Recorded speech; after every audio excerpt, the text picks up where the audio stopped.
This is the world that you know. The world as it was at the end of the 20th century. It exists now only as part of a neural interactive simulation that we call the Matrix. You've been living in a dream world, Neo.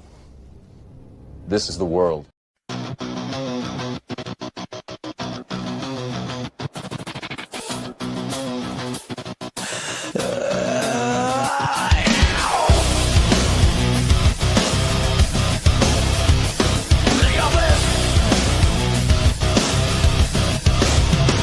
Cameras on, we're going live tonight. American pride and patriot fight. The white rabbit has taken flight. Knock, knock, sleepy Neo, this is for real. We're swallowing red pills left and right. Come and overdose with us Tuesday night. They say we're crazy, say we've gone too far, but we're just truth seekers under the dome. Don't be mad at us, Google Chrome. They laugh, they mock, they think we're insane. Please just use your effing brain. This is the UPC where real Americans are standing up, taking control of the matrix we keep dying for. You don't like it, you can leave. If you wanna complain, call the damn 6 screens, cause we're already detached from deep state machines. They say we're crazy, they say I've gone too far, ready to drown us with feathers and tar. If you're still in our country, we haven't gone far enough. They love to hate us, thinking we've gone insane, but we could care less, they don't know our pain. This is the UPC where real Americans are standing up, taking control of the matrix we keep dying for. You don't like it, you can leave. If you wanna complain, call the damn 6 screens, cause we're already detached from deep state machines. Yeah. This is who we are, we bleed red, white, and blue. We're never gonna stop Trinity. This ain't no place for sensitivity, not even worried about our credibility. When it's all in flames, don't call me to light the flare. Don't call me to light the flare, because no one is coming to save us, Jesus Christ. Don't call me to light the flare. But if I say Christ is king, oops, I'm anti-Semitic too. This is the UPC where real Americans are standing up, taking control of the matrix we keep dying for. You don't like it, you can leave. If you wanna complain, call the damn 6 screens, cause we're already detached from deep state machines.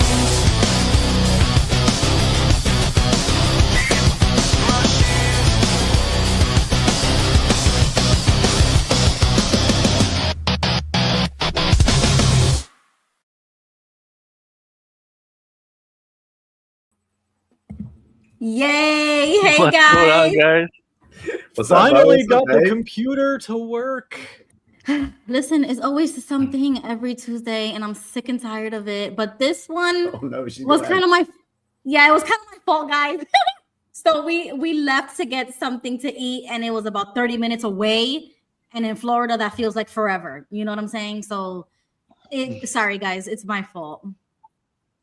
But we're here now. We're here. Yeah, now. you were glitching there in the beginning when you were trying to tell us your story. Oh no! Am I okay now? A little bit. You seem good to be on my all right end. now. You Yeah, seem okay. fine for now.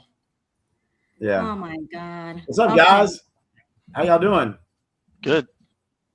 Y'all here right Yeah. at the beginning tonight. Nice. I just came from I just came from another panel and I hopped over. Oh yeah. What were y'all discussing over there?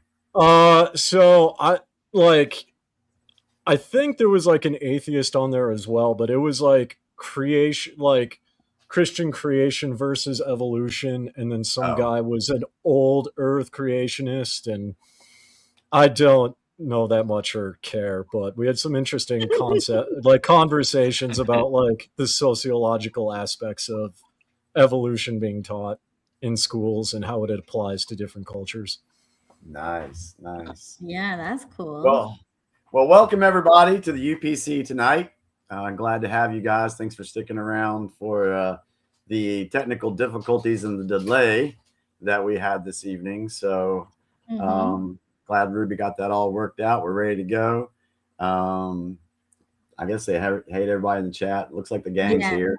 Yeah, just really quickly, everybody is here. We already have 31 viewers I see on both channels because we're streaming on mine and on yours, Jimmy. So we have 31 so far. Everybody's already in the chat, which is good. I got to give it up to JG. We're on the same wavelength tonight because I told Jimmy okay, I lost the comment. Jeez. JG, there we go, right here. This is exactly what I told Jimmy that we have to talk about tonight because I was mind-boggled with the Jesus photo, AI photo. Allegedly. And then the Melania press oh my God, I can't even talk. Conference. We got to talk about that too. But Jimmy had a great idea of explaining a theory to us. So what was it called again, Jimmy? Yeah, it's called the madman theory. But let me comment on what Jay Mars said. He said last show had 500 views. I want to say we kept looking at that this week, and between my channel and Ruby's channel, we did have over 600 views on last week's episode. So I want to say thank you to everybody that watched last week's episode. Appreciate you guys sticking around with us, hearing what we got to say and what our guests have to say, and just having a very good open dialogue amongst us. So we were happy with 600. I don't think we've ever broke. Maybe we did 600 once before, but we did. If you want to get more views, have a description with keywords and put in hashtags.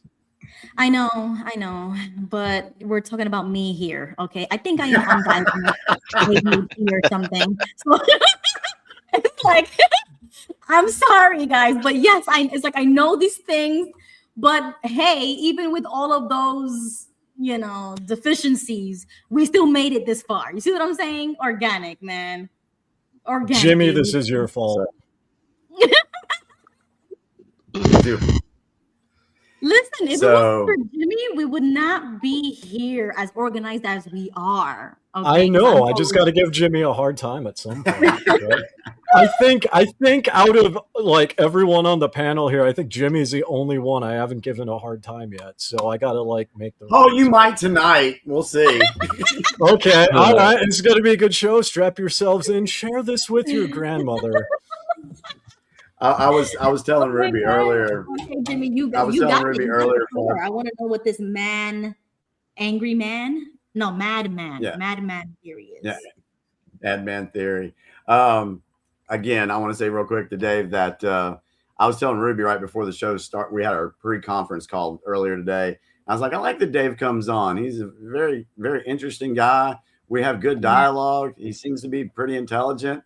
It's kind of a cool that we have you on here. So we're glad to have you. So, all right. So let's go ahead and get into the madman theory. And I am going to explain what this is. And the reason I wanted to do this is because of some of the information that's come out this week, but also think about what we've seen ever since 2016 when it comes to President Trump and how he handles the media. He has said a lot of things. He has posted a lot of different things. Hell, does anybody remember when the White House posted him in a picture looking like the Pope? Remember that? Yes. That was a big. That was hilarious. Yeah, exactly. Yeah. Exactly. So why is he doing what he's doing? Well, it goes into the madman theory. So I'm going to explain what the AI overview is. And then I have a little clip from the Wright report where Brian Dean Wright talks about that and explains a little bit more. So the madman theory, it's a geopolitical strategy where a leader deliberately cultivates an image of irrationality, impulsivity, or recklessness to intimidate adversaries, forcing them to make concessions to avoid unpredictable, extreme, or even nuclear escalation, associated with Richard Nixon and then later Donald Trump. This tactic aims to make opponents believe the leader is crazy enough to act without restraint, thereby giving the madman the upper hand in negotiations. So, what are the key aspects of the madman theory? One, you have the origin. It was popularized by Richard Nixon and documented by his aide, H.R. Haidman, who described it as a plan to make the North Vietnamese believe Nixon was capable of using nuclear weapons to end the Vietnam War. Well, what's the purpose?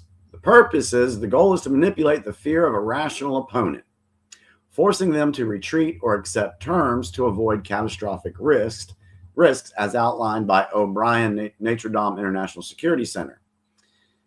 Then you have calculated unpredictability. While appearing unstable, the theory hinges on the leader being rational enough to control this madness and apply it strategically, remember that word this evening, folks, rather than being genuinely insane.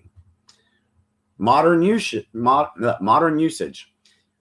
Analysts, as discussed in the Japan Times, have applied this concept to Donald Trump, noting his use of aggressive rhetoric, such as threatening to totally destroy North Korea or using tariffs to compel trade deals as a way to project a madman image and break diplomatic impasse. Well, there are some risks. Critics argue that this approach can backfire, as it erodes trust, alienates allies, and can lead to dangerous miscalculations that actually incite conflict, says The Hill. The strategy assumes the threat of an irrational actor is more effective at influencing behavior than the actions of a conventional, predictable, rational leader. There's so many people have been saying, oh, why can't he just act like every other president? Well, every other president's gotten us nowhere. They've done shit for us. So anyway, I digress on that part. All right. So let me share my screen and play this clip for you guys, and then we will discuss. Boy. Share screen. Where am I going? Which one is it? I think it was this one. Let me see. Was that April 10th? No, it was April 8th. I'm sorry. Let me stop sharing that one. Sorry, guys. Hang on. And let me go to the April 8th one. Share screen. Is that the one that you shared with me, Jimmy, to watch? I don't remember what I shared with you, Ruby. Yeah. Okay, because I think I did. I heard it. All right. All right. This is all right. So play. Mother. Oh, I have to share the screen. Hold on. Okay, Yeah, got it. well, I don't know why it's not wanting to play. Hold on. Uh-oh. Play. I may have. Okay, so just keep sharing my screen. Let me just go back to it, and I'll just resume. That takes us to what I would There we go. argue is the most important part of the brief this morning, and that's understanding President Trump's negotiating strategy here and where all of this is going. And I'm going to base what I'm about to offer you on my own sources at the White House and in D.C., plus some reporting from Europe and the Middle East. So let's first cover the strategy. Over the past year, I've covered how President Trump embodies that old leadership adage of it is better to be feared than loved if you cannot be both. But there's something else. And this is documented in reporting from the BBC last summer out of the UK, Germany's DW, and Al Jazeera, of course, in the Middle East. Based on their reporting, there is a strategy in national security that is called the madman theory. And the upshot is that you make your unpredictability a key political asset. In other words, persuade your adversaries, if you're a leader, persuade your adversaries that you are capable of anything, because you're bonkers. You know, you post anything to social media. And now, watch out, world, I'm crazy. But the thing is, you're not. You act like a madman to then extract concessions from your allies and adversaries alike. And if you use it successfully, it can be a brilliant form of not just negotiation, but really coercion. And President Trump believes that approach, that madman theory, it's paying off in dividends, big dividends for him. Like the White House believes, based on my own sources, he's been able to get allies to happily accept a baseline 15% tariff rate when he first promised 50+%. Or the White House has seen that this madman theory is working to make Democrats call him Adolf Hitler and Nazis. They've done it so many times that it actually makes them look like the wackos and unreasonable. Or the White House believes they have used over the past month or so this madman theory to flush out the new resistance Republicans and podcasters to show everybody who they really are. So that is the madman theory, as European and press outlets have reported over the past year. And my sources confirm Trump is using this intentionally, and the president believes that it's working. Now, this madman theory does not mean that there aren't costs to your reputation by using it, and that people will start to believe you're nuts if you say enough times that you are, or you intimate it. And it also means that if you use this madman theory, you have to follow through on your threats, for you're crazy as necessary, like President Trump did with Venezuela and this latest bombing campaign with Iran. You can't just bluff your way through it, is the point. At some point in the process, you have to demonstrate that you're serious with your crazy. All right. So there. I don't think he's crazy at all. I don't agree with that at all. Well, that's the madman theory, because it's like you're not crazy, but you pretend to be crazy. Yeah, but that's not. I mean, I understand what they're going at, what they're saying, but the problem with this, am I coming in okay? Because I have feedback in my side. Yeah, it's a little scratchy. It's a little raspy. Okay, you know what? I'm gonna disconnect and then come back because it's really bad on my end. I'm sorry. Am I coming good? Or we're good? No, you guys are fine, but it's bad. Okay, so I'm actually kind of on board with this. Not only for that reason, but also at the end of the day, Trump is a businessman, and there's an age-old adage, whether you're in business or a content creator like us, the only bad publicity is no publicity. If nobody is talking about you, you are doing something wrong. Right. And that's why I think he's like trolling people and like posting himself as like Jesus and stuff, because that's a great way to get people talking. Whether or not you agree with it, I mean, I think it's trolling and I don't care because I do the same bullshit that everyone else does. Right. But you cannot deny that like when Trump made himself look like Jesus, the internet lost its shit. On both sides of the aisle, everyone's talking about him.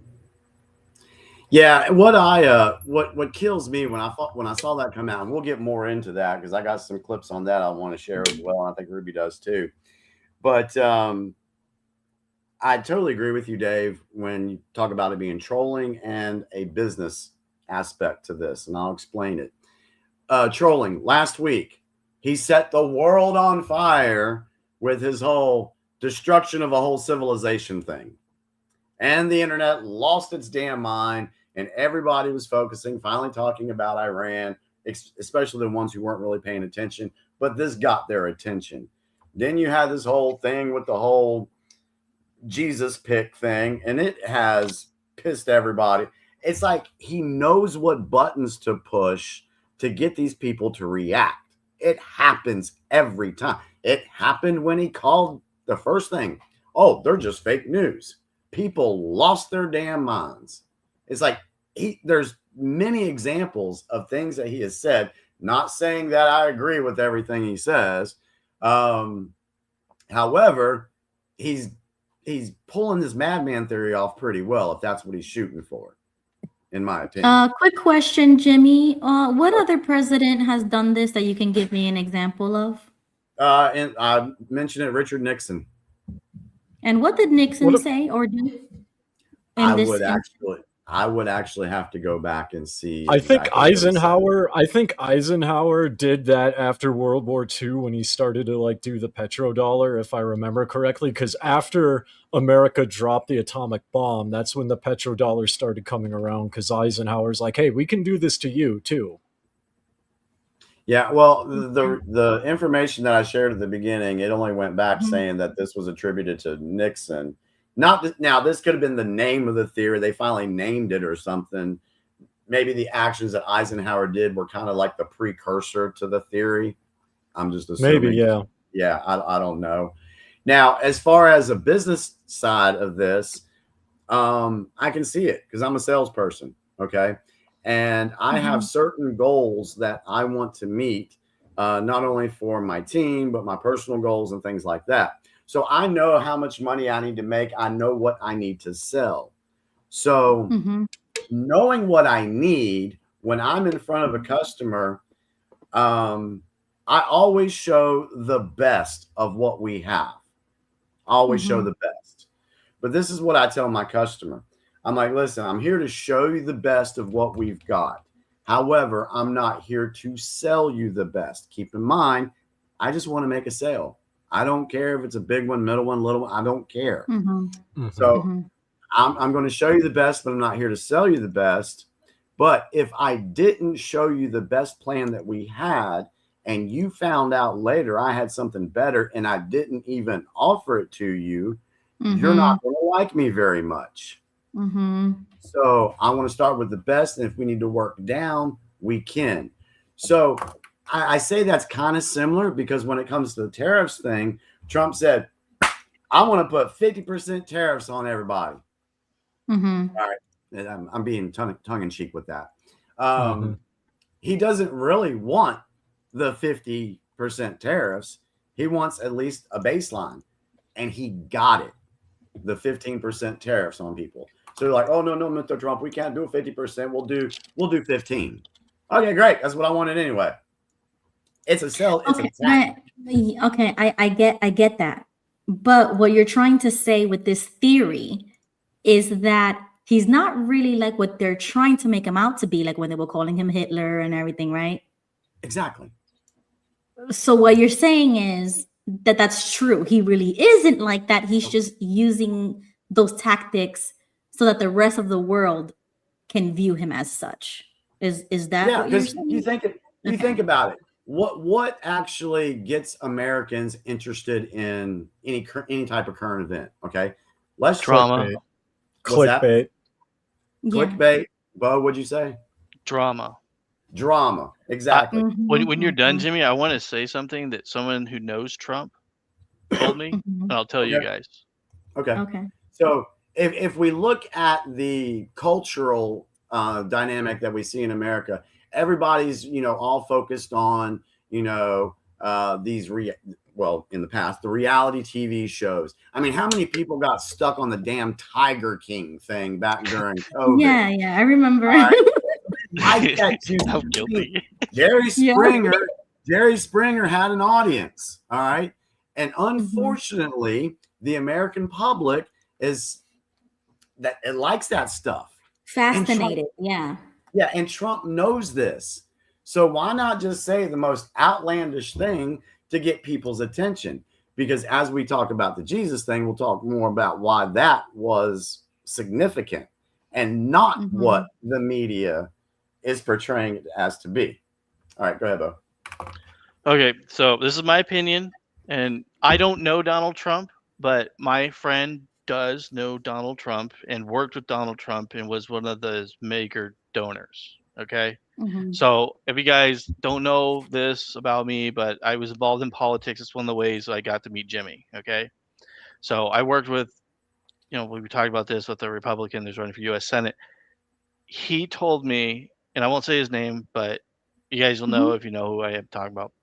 He said that Trump is an actor and that all this stuff going on that you're seeing in this stuff is and I'm going to tell you guys right now, it might sound crazy, and I've told people stuff and they're like, yeah, I was literally told things by him, okay, about COVID and other things that were going to happen with the jab. I'm sorry, I didn't mean to say the bad Mhm. word. Mhm. Mhm. And those things happened 2 to 4 months after I was told.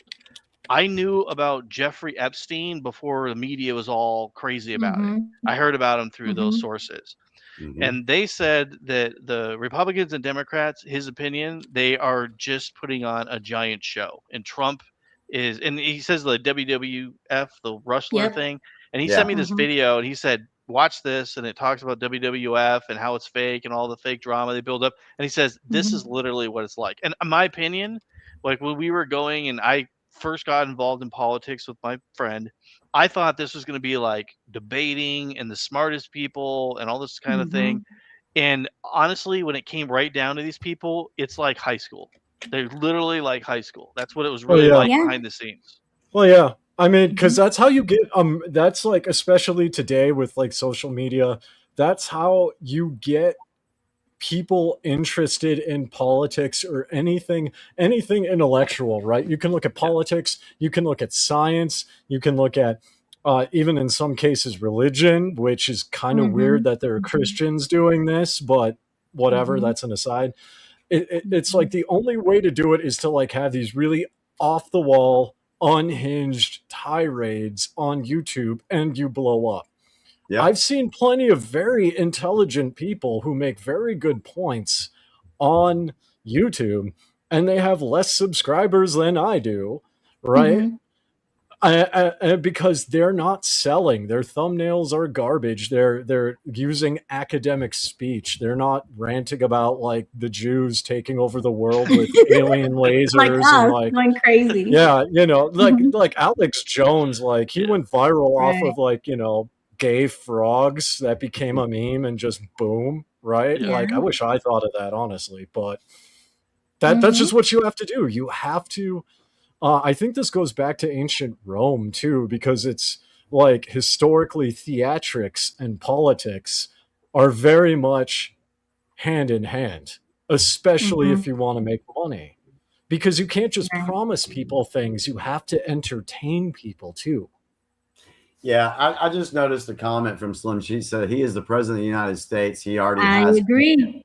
plenty of Yeah. attention. Mhm. Okay, that's fine if there's plenty of attention on him. But what about the subjects or the situations that he's trying to get people to focus on? Those are the things that people aren't paying attention to. A lot Right. of folks, they're just paying attention to whatever crazy old Donald Trump says, but they're not asking, okay, why is he doing this? What's behind this? Because I'm gonna share a clip a little bit later, talking about the strategic aspect of this. Because your everyday American out there has no Mhm. effing clue what's going on. No. But hold on. Okay. See, this is why I agree with.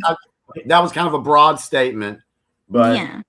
but No, I most, get it. I agree with yeah. you, and I agree with Bo, but I also agree with JG and Slim because Jay says, but if Trump is doing this theory, right? He's doing it to us as well. We aren't getting authenticity from our own elected president. What he's trying, and this is my opinion. Y'all know I'm going to. Mhm. I'm the Trump guy on this panel. We talked about that earlier, so it is what it is. I'm going to stand behind him until I see that he's not doing what I think he needs to be doing for the American people. But what he's doing Mhm. right now, in my opinion, is he's actually educating the people and trying to educate the people so that they will figure out that, hey, it's your responsibility to take back your Mhm. country. It's Mhm. the people's responsibility to do that. Instead of waiting on a leader to do it, we need to do our part in saving this country as well. So, and But in a he's not war, saying that. That's the problem. So he's acting like the madman, but he's not actually saying or doing anything that we can see on the outside. He's probably doing a million things behind the scenes. We've talked about this before, but the main reasons why we voted for him, me and you, was the deportations, was the arrests. We wanted people to get Mhm, arrested and get thrown into jail.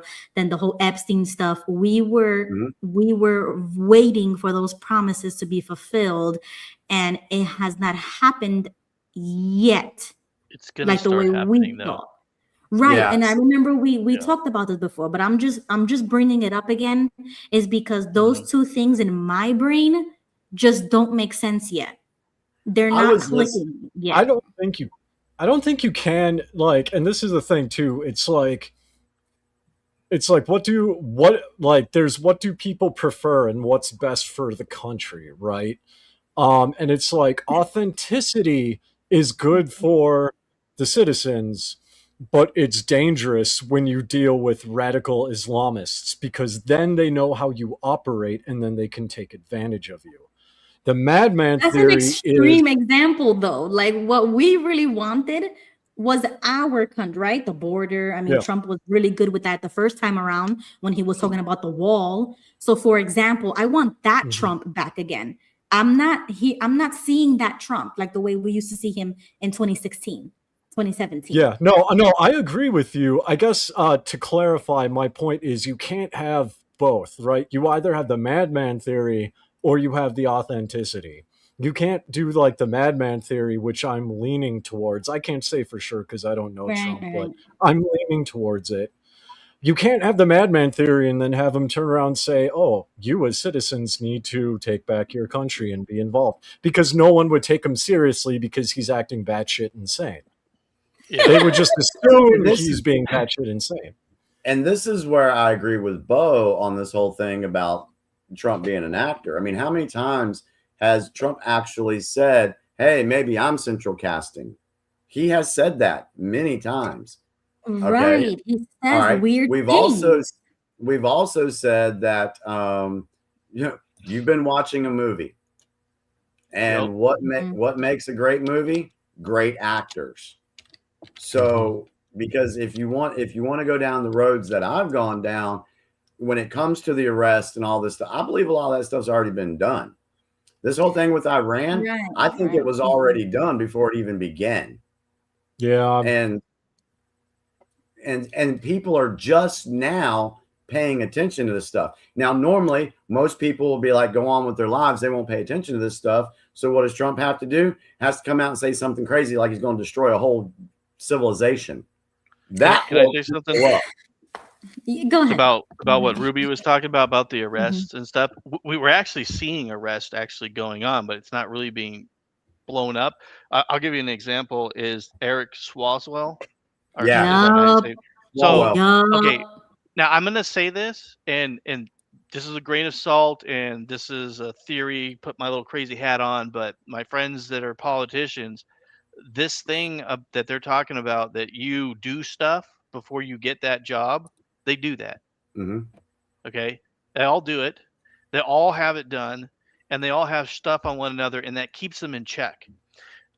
Trump's team is going after him and is using that stuff now, means he's taking the gloves off and that he's going to start arresting people. And he's purposely showing us all these bad judges, because when he starts doing this, this is why the government got involved with, I forgot that guy's name, who killed the girl on the bus, and he'd been arrested 14 times, and the Democrats let him out over and over and over and over again. This is all over the place, and they are talking about that the judges that were letting him out might be held accountable for that behavior. Yep. That has never happened before. Yeah. Go ahead.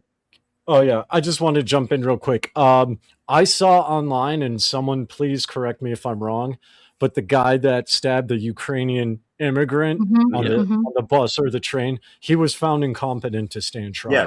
Yes. And that's why Trump said, "You're kidding me. He's been arrested. This is the 14th time he's done this, and now he's being." It's because they're doing that on purpose. The Democrats, this is their model. This is what they do. They want the crime. The crime helps them do whatever for whatever reason. Right. They want the chaos, and this is why I think my personal opinion is that California is going to start turning red. Yeah. And it's going to start turning red because the actual crime syndicates that run it are getting shut down very slowly, but yet it's still happening. I was understanding. Oh, go ahead. I was listening to another show that I like to listen to right before I go to bed every night. And one thing that they think, and it's not a political thing, it's more of a meditational, kind of thing. But it was saying that in history, if you wanted to change a society or change a culture, most people would wait for that big thing to happen, the big event or whatever. But most of the time, it's usually something that went under the radar that the public didn't know. And then over time, it actually changed the culture and changed the society. So if we look at that with the American history so far, let's go back to just 1913 with the institution of the Federal Reserve. Those things it wasn't this huge thing in 1913. It's something that slowly took hold. The deep state ended up making more programs. The globalists, they put in more programs, and there was never a big flashy thing. But ever since then, our society has completely changed from what it was originally meant to be. And it was all done slowly and systematically. So if you want to get rid of that, you have to fight fire with fire. There may not be this huge, big event that everybody's waiting on. It could be small backroom deals. It could be certain things that happen that change the trajectory that we were on. And a lot of people might miss it. And it's going to be the fraud. The fraud is the thing that normal people who can think and have common sense and are not pedos and deep staters don't want the fraud. Like Democrats and Republicans can agree on that. And that's where the unity of the two can come together. That's where it's going to happen. Because I am furious about how much money I'm paying. All my money is going to all these stupid woke garbage crap. And then the people who are like, hey, I like the woke people too. Now they're suffering too, because they're like, okay, wait a minute. So our governor is allowing fraud, creating fraud, he's mismanaging the police. He's mismanaging the fire department. And then now the person that they're putting to replace him, because he's not doing a good job, is an active rapist. And everybody knew it and everybody was hiding it. And it's in their face now. And there's no hiding it. And all the like bull crap that they've said that when the victims come out, we have to listen to them. They're always right. Now it's being used against them. And I think that this is intentional. I think they've gone and they're crazy. They've used it to expose that, hey, what comes around goes around. This is out of control. California, I mean, they just recently, did the arranging and changing because there was too much red going on and they knew it and they were going to lose counties. And so I don't know, like I haven't been to California in a long time, but I used to go there for about 15 years on vacation with my kids and everything.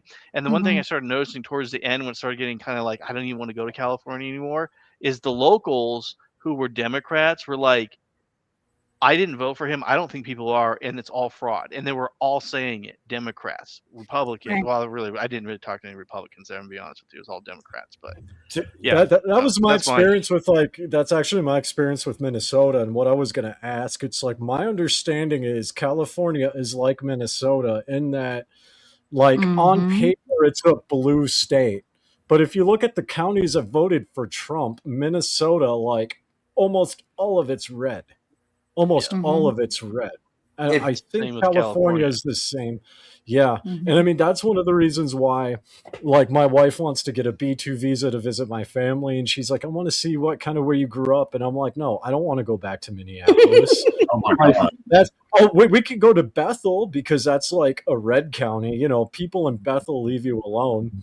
And like with what you were talking about, like Democrats and Republicans not voting for anybody, I can't find, even of the woke liberal people I went to high school with, I can't find a single person that voted for Keith Ellison, right? Or like, the governor. I can't find anybody. And I freaking grew up there, right? It's like, how are these people getting in if, fraud. Like, I'm sure there might be some people out there somewhere that voted for Keith Ellison and the governor and like all these different Ilhan Omar, like the Somalis are voting for her, sure. I can't find anyone else that's voting for Ilhan Omar, and I lived there for a good part of my life. Yeah, 2 points. Go back to Bo here for a second, where he was talking about fraud will be, a uniting factor. I think that will play a part. I think to expand on that a little bit, I think the children will be what unites humanity completely. Once the public finds out, and there's been, there's a lot of talk about it, and are people doing their research? Are they looking this stuff up?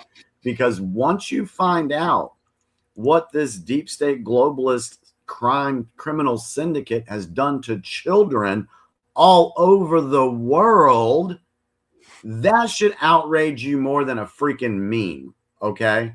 If it doesn't, then I'm going to say you might have a problem. So, Okay. So, okay. hold on. Second thing. Hold that thought, Ruby.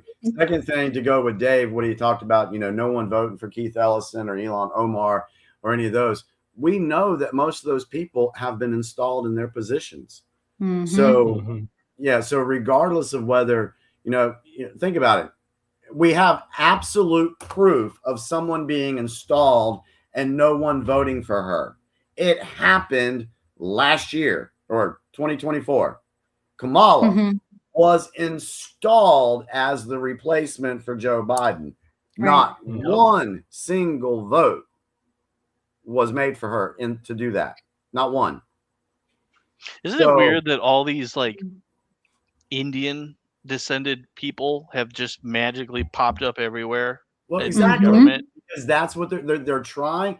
They are trying to basically replace the population here in the United States with their foot soldiers, with their foreign, assets and things like that. That's what they're trying. They're trying to turn. Look what they did in Minneapolis. They're trying to turn the country Muslim. That's what exactly. Now, to Bo's point, and this is a conspiracy theory I have. So get your tinfoil hats out.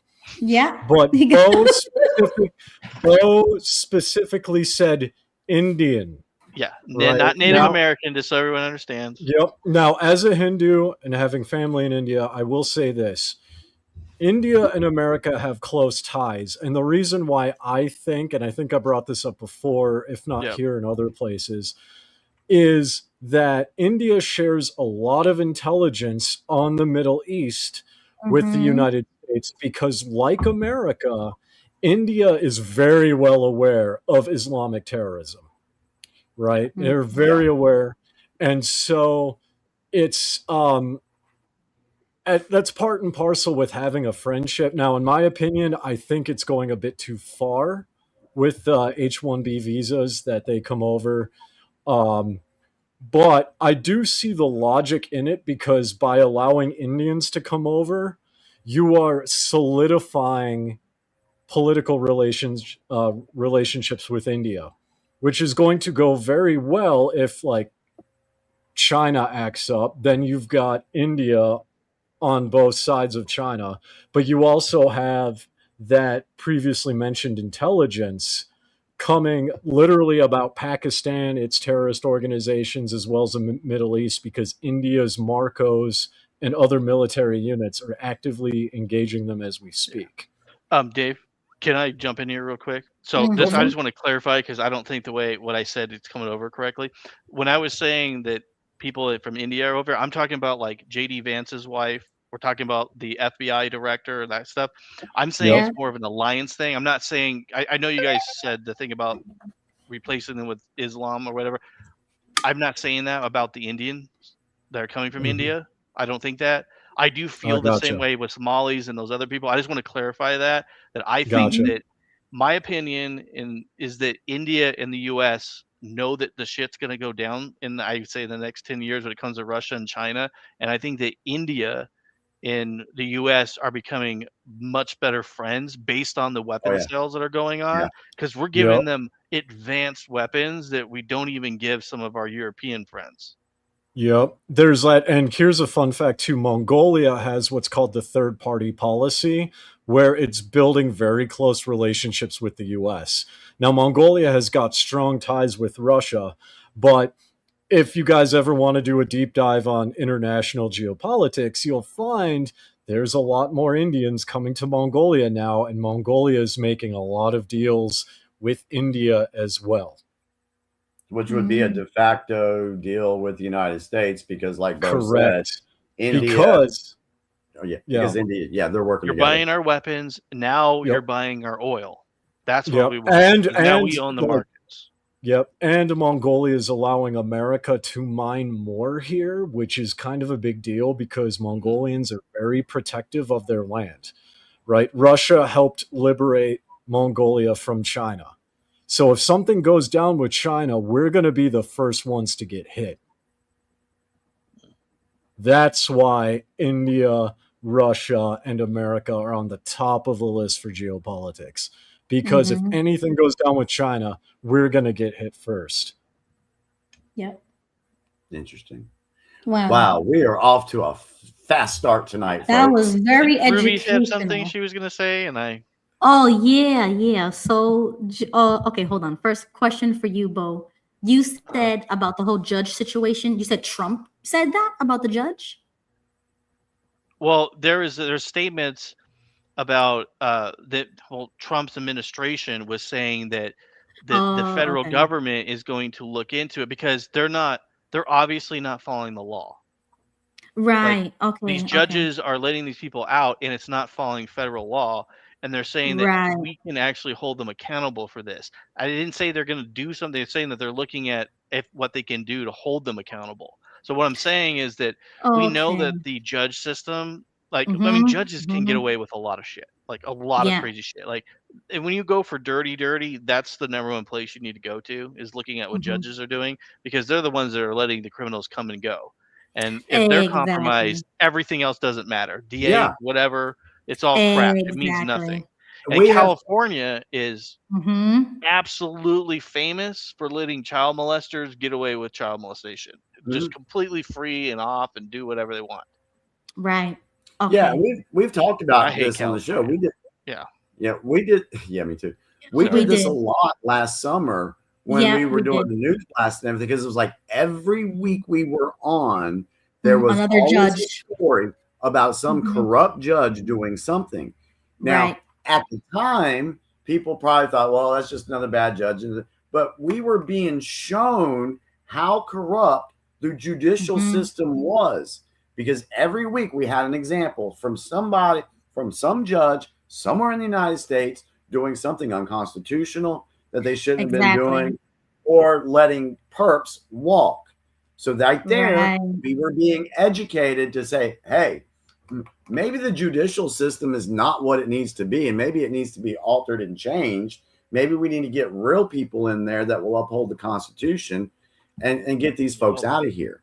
Who does that fall to? That falls to the responsibility of the citizen to make that decision when they go and, well, you have. Yeah, but the administration that Bo is mentioning, you see, we get distracted with a lot of news. So I wanna pinpoint when they said that, how they said it. Like, I want to really read into that, because it is the executive's job to do that, right? Well, if a judge is doing something that is deemed unconstitutional and treasonous to the nation, it doesn't matter about the administration, because the military has what's the word I'm looking for? It's not that word. Oh my God. The military can take care of it. What's the word I'm looking for? Jesus. Oh no! Now we're all stuck. Oh God, it'll come to me. But wouldn't that be the governor? Jurisdiction. Thank you. Yeah. Yes. Oh, that's the word. Hey, I was thinking about it. I didn't. Yeah. If some of these judges, if they're proved to be treasonous, and not just the judges, but congressmen, senators, anybody, people are looking for arrest. But like we have said many times on this show, who are you going to get to try them if there's a corrupt system? Who? I get that. That's why I'm not pushing it as hard. Okay. Second thing, I have to push back on you, Jimmy, because you mentioned an example about the Federal Reserve and that there was not a big thing that happened, or maybe people. Okay, see, this is my thing. Maybe people didn't notice it, but something really did big happen right before that happened. Do you know? Well, you had the Titanic. Exactly. So if you weren't sleeping behind the wheel and you were awake in 1912, 1913, like us, then you would have known that this whole Titanic situation was a huge psyop into getting what they wanted, which was the Federal Reserve. Yeah. Which is unconstitutional as well, is it not? Yeah, and we know, it is unconstitutional. And we know that there were people back then that knew this, or they were awake to what was Awake. happening. Right. There were people that did know that, but Right. I'm talking about your everyday Normie. hardworking, get up in the morning, go to work, take care of your family. What did they Right. know? You know, we And didn't that's the have. problem. They're still asleep. That's my second problem. So for the normies, the NPCs who are still not awake to this fact, why are we still coddling them and waking them up slowly when we should just go ahead and do what we got to do because we're already awake? See, that's the thing. We're at the point in this information war where we're not going to wake up anybody. We're not going to wake up anybody. Our job is to put information out, and then hopefully, you know, somebody, you know, will see something, not just our job, but other people that are actually doing this for the right reasons. And we'll get into the ones that are not doing it for the right reasons. But our job is just to keep putting that information out. Yeah, but what you're and saying hopefully is it'll reach the person at the time it needs to reach them. I mean, it's been right. effective. I mean, look at us. We're here. Yeah. Where were we 10 years ago? We weren't doing this 10 years ago. Yeah, exactly. Not even. Were any of us even? caring Well, I about mean, it. I was talking about stuff, but I wasn't talking about politics. And then, bam! That's like here every Tuesday. Okay, but that's another problem. That's another problem. Why are all of these people who are in positions of authority still doing this show, being actors, and trying to make it look good for the public or optics or whatever, they're getting paid and not do their job? $40 million. And because some of them are still trying to win this war. These deep state it's like they're not going to give up. Never going to give up. Yeah, they're going to push their agenda to as far as they can. There's no giving up. Take them out, exactly. What's at the very end for them? They have two choices. They either conquer us, or it comes out what they're doing to children, and they get killed. Exactly. Or, right. No, but, not killed. Okay, That's not the right word. Unalived. Well, I mean, it's the same thing, but I think, I don't know. So it's like, it's interesting because I think, I don't know, like, call me a pessimist, but I don't see anything changing drastically. Like, there might be token changes, but I think, especially when it comes to the West in America, I think people are more concerned about being entertained and like finding that dopamine hit than actually doing anything about it, because that takes work and that can get you into a lot of trouble, and people don't want to deal with that.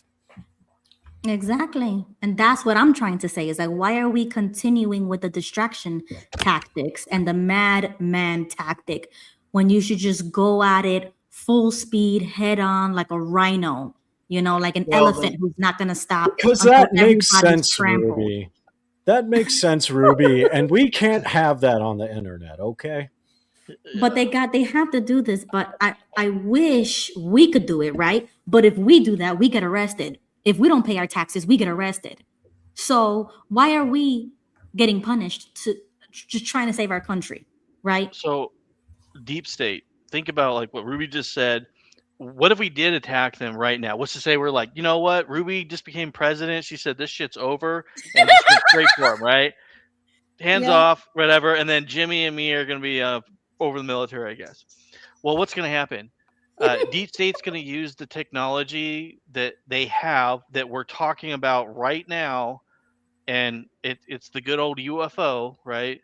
Yeah. That is some unbelievably dangerous technology these people have, and these people don't care about human beings. Do you imagine what they're going to start doing to people if we just throw it all out and go after them? And there's no quiet war. It's just straight up warfare. I mean, think about the technology that's there. They can cloak. They can move out of radar. They can move in the ocean 200-300. I'm sorry. Some of them been clocked over 1,000 miles an hour underneath the water. Nothing should be able to move like that. It can move from the ocean into space in like 15 seconds. Like we're talking about like some unbelievably dangerous technology in these little flying saucers, which I'm going to be honest, I don't think they're aliens. I think that they're they're government made flying around. Yeah. I mean, and you don't even have to go that far, with the UFOs and the alien stuff, or technological stuff that they have there. Listen to what Joe Biden said. Hey, you can't fight an F-15. Yeah. Right. Well, tell that to the Viet Cong. Yeah, exactly. But that's what he said, so, and we've already been pre-programmed or programmed to believe that if you rise up against, the deep state, you've already seen it in the movies what they do. Yeah, but So- isn't the military in charge of this? And by your theory, the military is in charge of this white hat operation or whatever. Exactly, So but why there's still aspects of the deep state that have to be rooted out. There are still deep state players that have their hands in the military, different factions. A lot of it's compartmentalized. So when we talk about that, hey, I don't know what this group over here is doing. I just know what my job is. Okay. So you're telling, so you can't, so within the 4 years that Trump is president, y'all can't make a list and start taking people out one by one? Like I said, I believe it's already been going on for a while now. And but nothing has changed. So I was like, so how can I believe that? But at the same time, everything's getting worse instead of getting better. Well, we already told you that was going to happen anyway. I already told you guys, you better buckle up. It's going to get worse before I've been saying that for a while. And again, it's going to get worse before it gets better. Yeah. The war with China is going to happen. And I think it's probably going to happen sooner than later. And I think Trump is doing things the way he's doing because he wants to slow China's progress, because China's going to come for us eventually. There's no getting past that. I mean, the things that they do, the way they behave, the fact that we're shutting off their oil supply right now, right as they're starting to build their supercomputers, like that's no accident. We're doing it on purpose because we're going to get ours going. We're going to get our tech going. We're going to go to that next level that they're not at. And then we don't have to worry about them as much. But right now we're at that weird point where, yes, we're more advanced than China, but if they get their supercomputers going, that means that technological gap is going to disappear and fast. Because the difference between, like, let's be realistic, China has like tech level 4 and we have tech level 5. Their tech level 4 might actually be level 3. So we're basically a level 3 versus a level 5 power, honestly. But they could jump really quickly and then be at our same level. And if they're at our same level and they have their industrial power, it's going to be hard for the U.S. to be dealing with that because we're on the other side of the planet. Yeah, well, and there's that, but there's also things I'm seeing here in Mongolia, like China. China, I don't know if they're building them here yet, but I know that there's talks with the Mongolian government to build their like AI data centers here. They've also moved a substantial amount of nuclear warheads from like what we would call mainland China to the border of Mongolia, right? So they're like in between Inner Mongolia, which is Chinese owned, and like the border of like us. They're moving their nukes out of mainland China. There's articles I've been seeing on that here. So that's pretty concerning.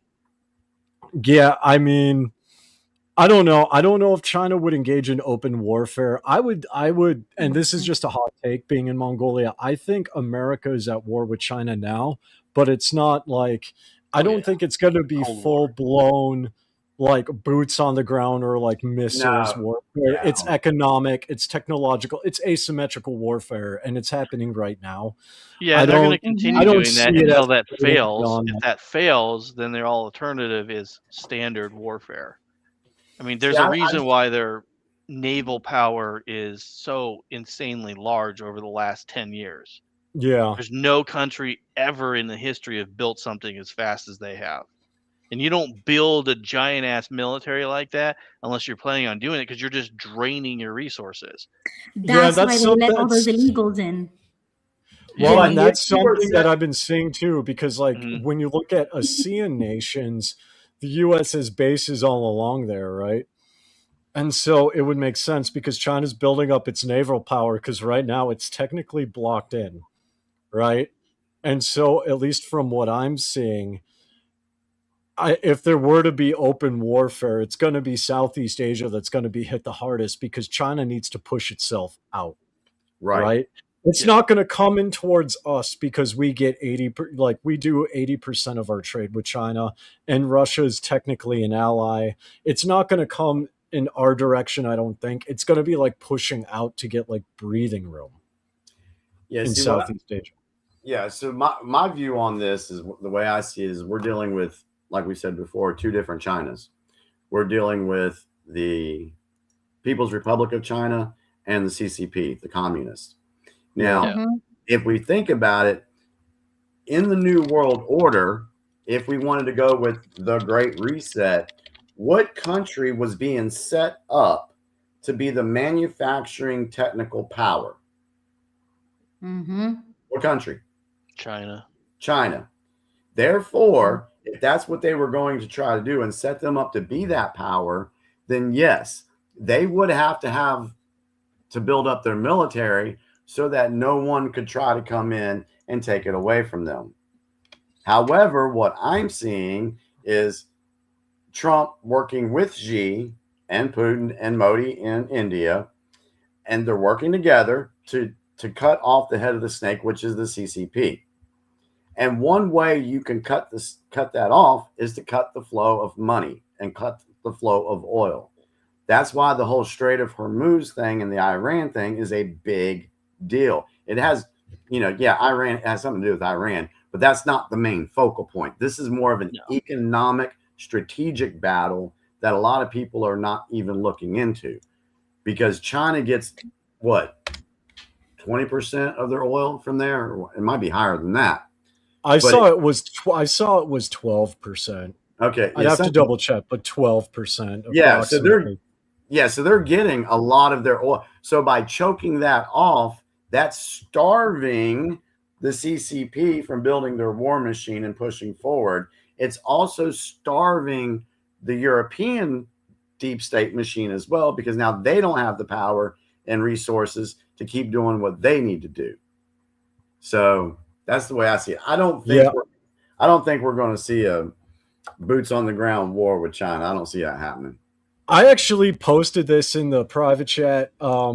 So I saw this in Eagle News MN, which is like Mongolia's like one of the national news sources. But this I found on Fox News, which is actually interesting to me. This looks like it's a couple days older than when I saw it, but this is back in 2025. So this is like a few months ago.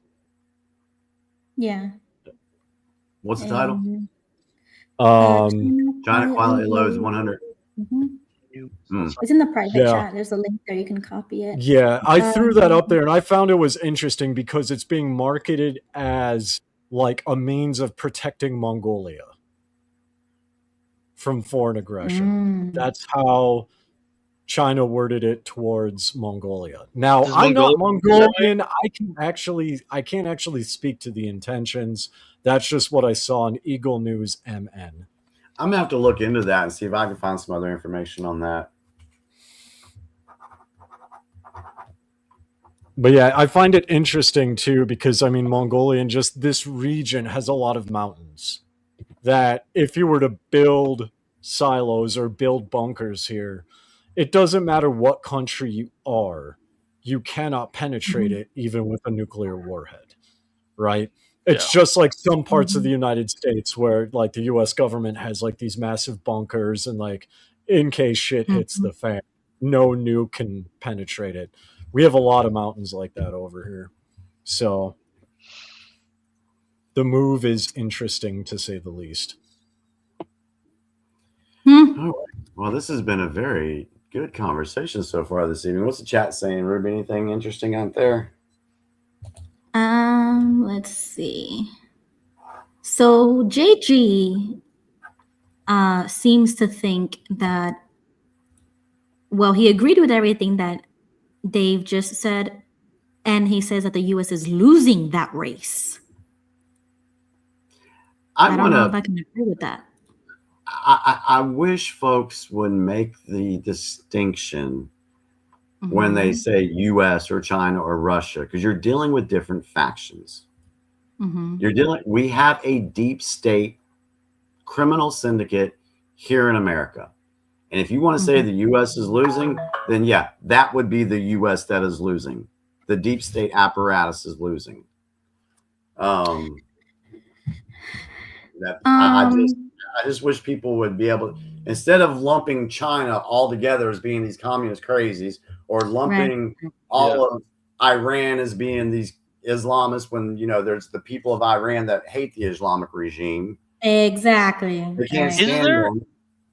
Go ahead, Bob. Is there any actual like communist party or group? Because I don't know of any that isn't psychotic. You gotta. I mean, I know it sounds funny, but the reason I bring this up is I was seeing an exorcist, and he was talking about the communist movement, and it's identical to Satanism, like their belief systems. And I was like, that's pretty interesting.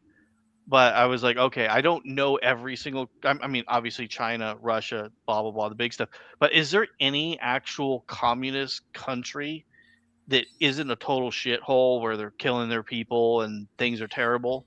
Not that I know. I'm just curious. Not that I know of. And it's funny that you said that it could be tied into Satan. Well, he didn't say Satanism. He said the occult, actually. Okay, well, we've said that this is a spiritual war. Yeah. Exactly. Which is why we're feeling the way we are. Yeah. In my opinion, like it'll never get better until something big happens. I don't know of any communist country that has actually came on the world stage and provided better life for their people, provided good trade with their partners, and I know of zero. Dave, any comment? I just came back. What was the question? Oh, so what did they say? I had seen someone that was talking about and comparing communism to the occult. And it was an exorcist was saying that when you look at communists and he was talking about Democrats, you can tell which Democrats are really communists. But he says, because you can recognize them by their behavior.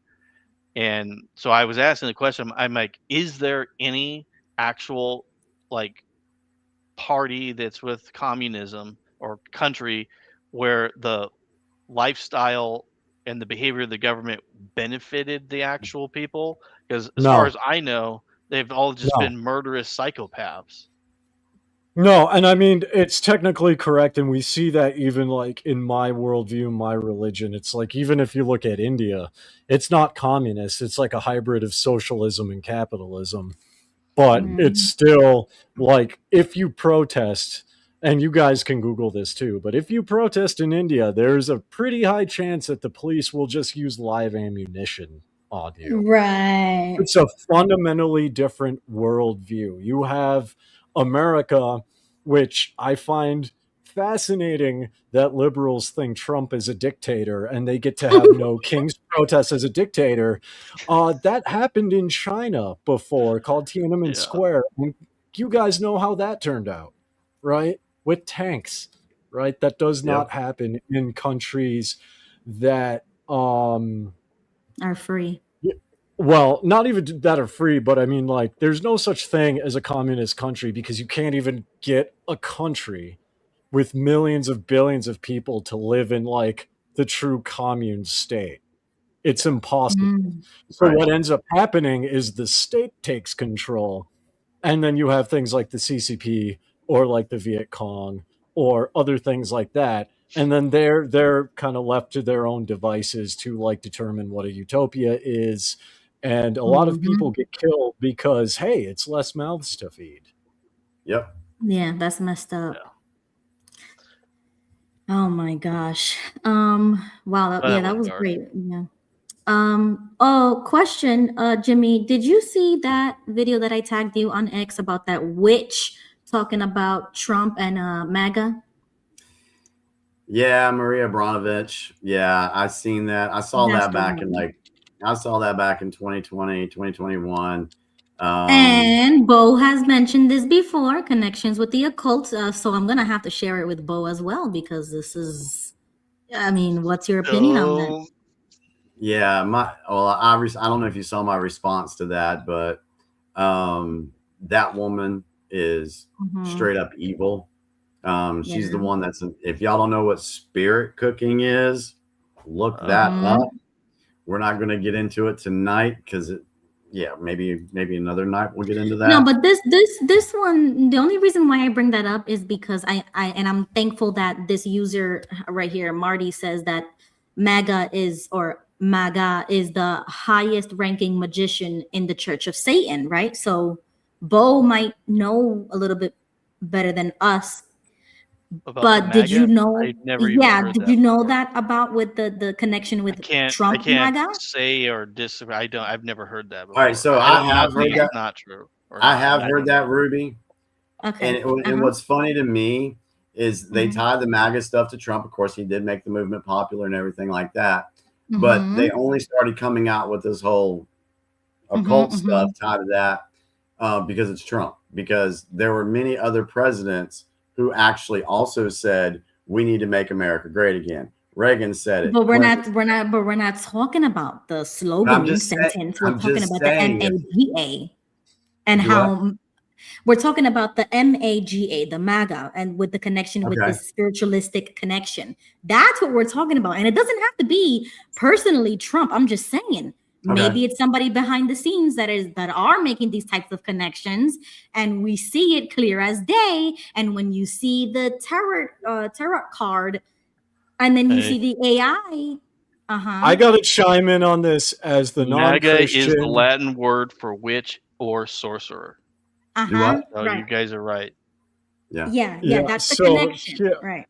So here's the thing, right? I want to say this as a non-Christian and someone who actively engages in what Christians call the occult.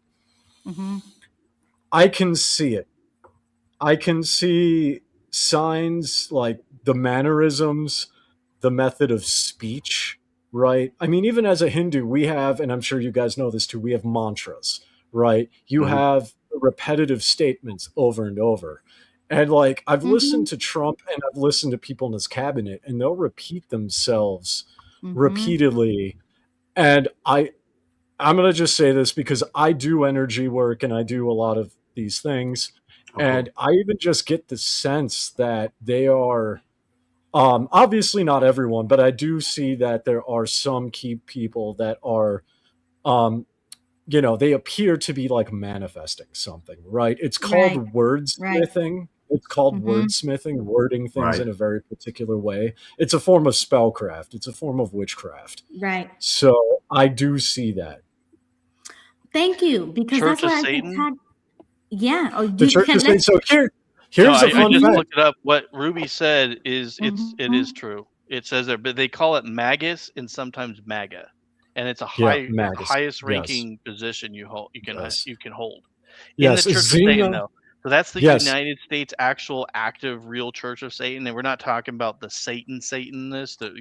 We're talking about the actual church. The actual Church of Satan. Fun fact: I actually follow Xena Shrek, formerly known as Xena LeVay, on Facebook. Oh my goodness! She's actually made some comments about MAGA. Yeah, she's also made connections to him and the JWs. Yep. I've seen those too. Okay, so I saw this connection here and I tagged Jimmy and I said, look what this witch is saying, because this whole AI photo came out and is, I think, in my opinion, another major distraction that's got all these people, especially Christians, got all of their, pearls clutched because of this. And then this is the connection that we're making, right, on X. So I'm gonna just play the clip and then I'll show you the photo. The Trump is the best thing happened ever to us, because she really, not her, but the entire population of this Nordic magician. There's a bad echo on it, Ruby. Magician of the highest order. All right. Okay. All right. Try it again. Yeah, for some reason, it's playing on my other speakers and not my headphones. That's weird. That's weird because that never happens. What the heck? Okay, so basically, let me just fast forward to the part. that he's there in his Okay, so she's talking about Trump, and she's saying, which kind of connects to what you were talking about with that madman theory. That's basically what she's saying here about Trump, but they make the connection with this card. Okay. Oh, and the then- magician. The magician. I know Right. this. Yeah, I that's know what this. she's saying, that he's like a magician. And then you see that card there with the red on the top left-hand corner. Yeah. And then when everybody has seen this by now, Yep. Yeah. right? Yep. So didn't know what- that is a that- form of that that was- is a form of actual manifestation magic as well. That is an actual thing. You could probably see I have tarot decks behind me. That is a thing. And So- I mentioned in the chat Trump's pastor. I forget her name, but the blonde haired Paula lady. White, That crazy Mhm. lady. Oh, she's heavy. She's heavy into it. demonic. I could see that a mile away, dude. Like, From the very beginning, we've talked about this, and I'm like, why is Trump surrounding himself with these types of people, and then has the audacity to call somebody like her his spiritual leader? What is Because going he's- on? see, here's the thing. I want to address this because he's in on it, right? I've heard many people say, well, Trump is keeping his friends close and his enemies closer. Sure, but you don't have your enemy as a spiritual advisor. A Christian Exactly. having Paula White as a spiritual advisor is akin to me going to a fucking Muslim imam as a spiritual advisor. Yeah. It does not happen. It is unheard of. Exactly. It doesn't make sense. And this is what I'm talking about, Jimmy, is that Trump is doing a lot of things and saying a lot of things, especially his whole freaking cabinet. And none of it makes sense. It's so confusing. And now it makes me feel like I can't even defend him anymore. Like last year or the year before that, I was a die-hard Trump fan. I was like, he could do nothing wrong. I was very defensive of Trump because I Right. believed that he can make the change that we needed to. I didn't care about any of these other players, especially in his first term. I liked it because it was more family oriented. Like I really felt like the whole family was involved and was helping him. But this time around, I feel like I'm second thinking everything. And that's, And I I feel understand that. That's betrayed a little. wordsmithing. I mean, that's literally a spell, right? We think of spells as like, many people think of spells as like someone in a corner with like candles and saying Yeah. a bunch of gibberish. Charisma is a form of influence, and its influence can be used as a form of witchcraft, right? It's a spell. Mhm, That's why you mhm. hear many people going back to, like, as an example, Adolf Hitler. When Adolf Hitler died, all of the people that survived was like, the spell was broken. And I'm like, wait a minute, what the hell have I been doing for the past 20 years? Right. It's a literal form of witchcraft, plain and simple. See, the way I see it, I can understand why people feel that way. I can see. I'm not disputing that one bit. But for me, from what I've learned going all the way back to 2020, I see a different game being played here than what most people see, or Mhm. I just see it being different. I'm not disputing what you guys feel and believe. I have no problem with that at all. My wife feels that way. My wife is backed away from the political stuff.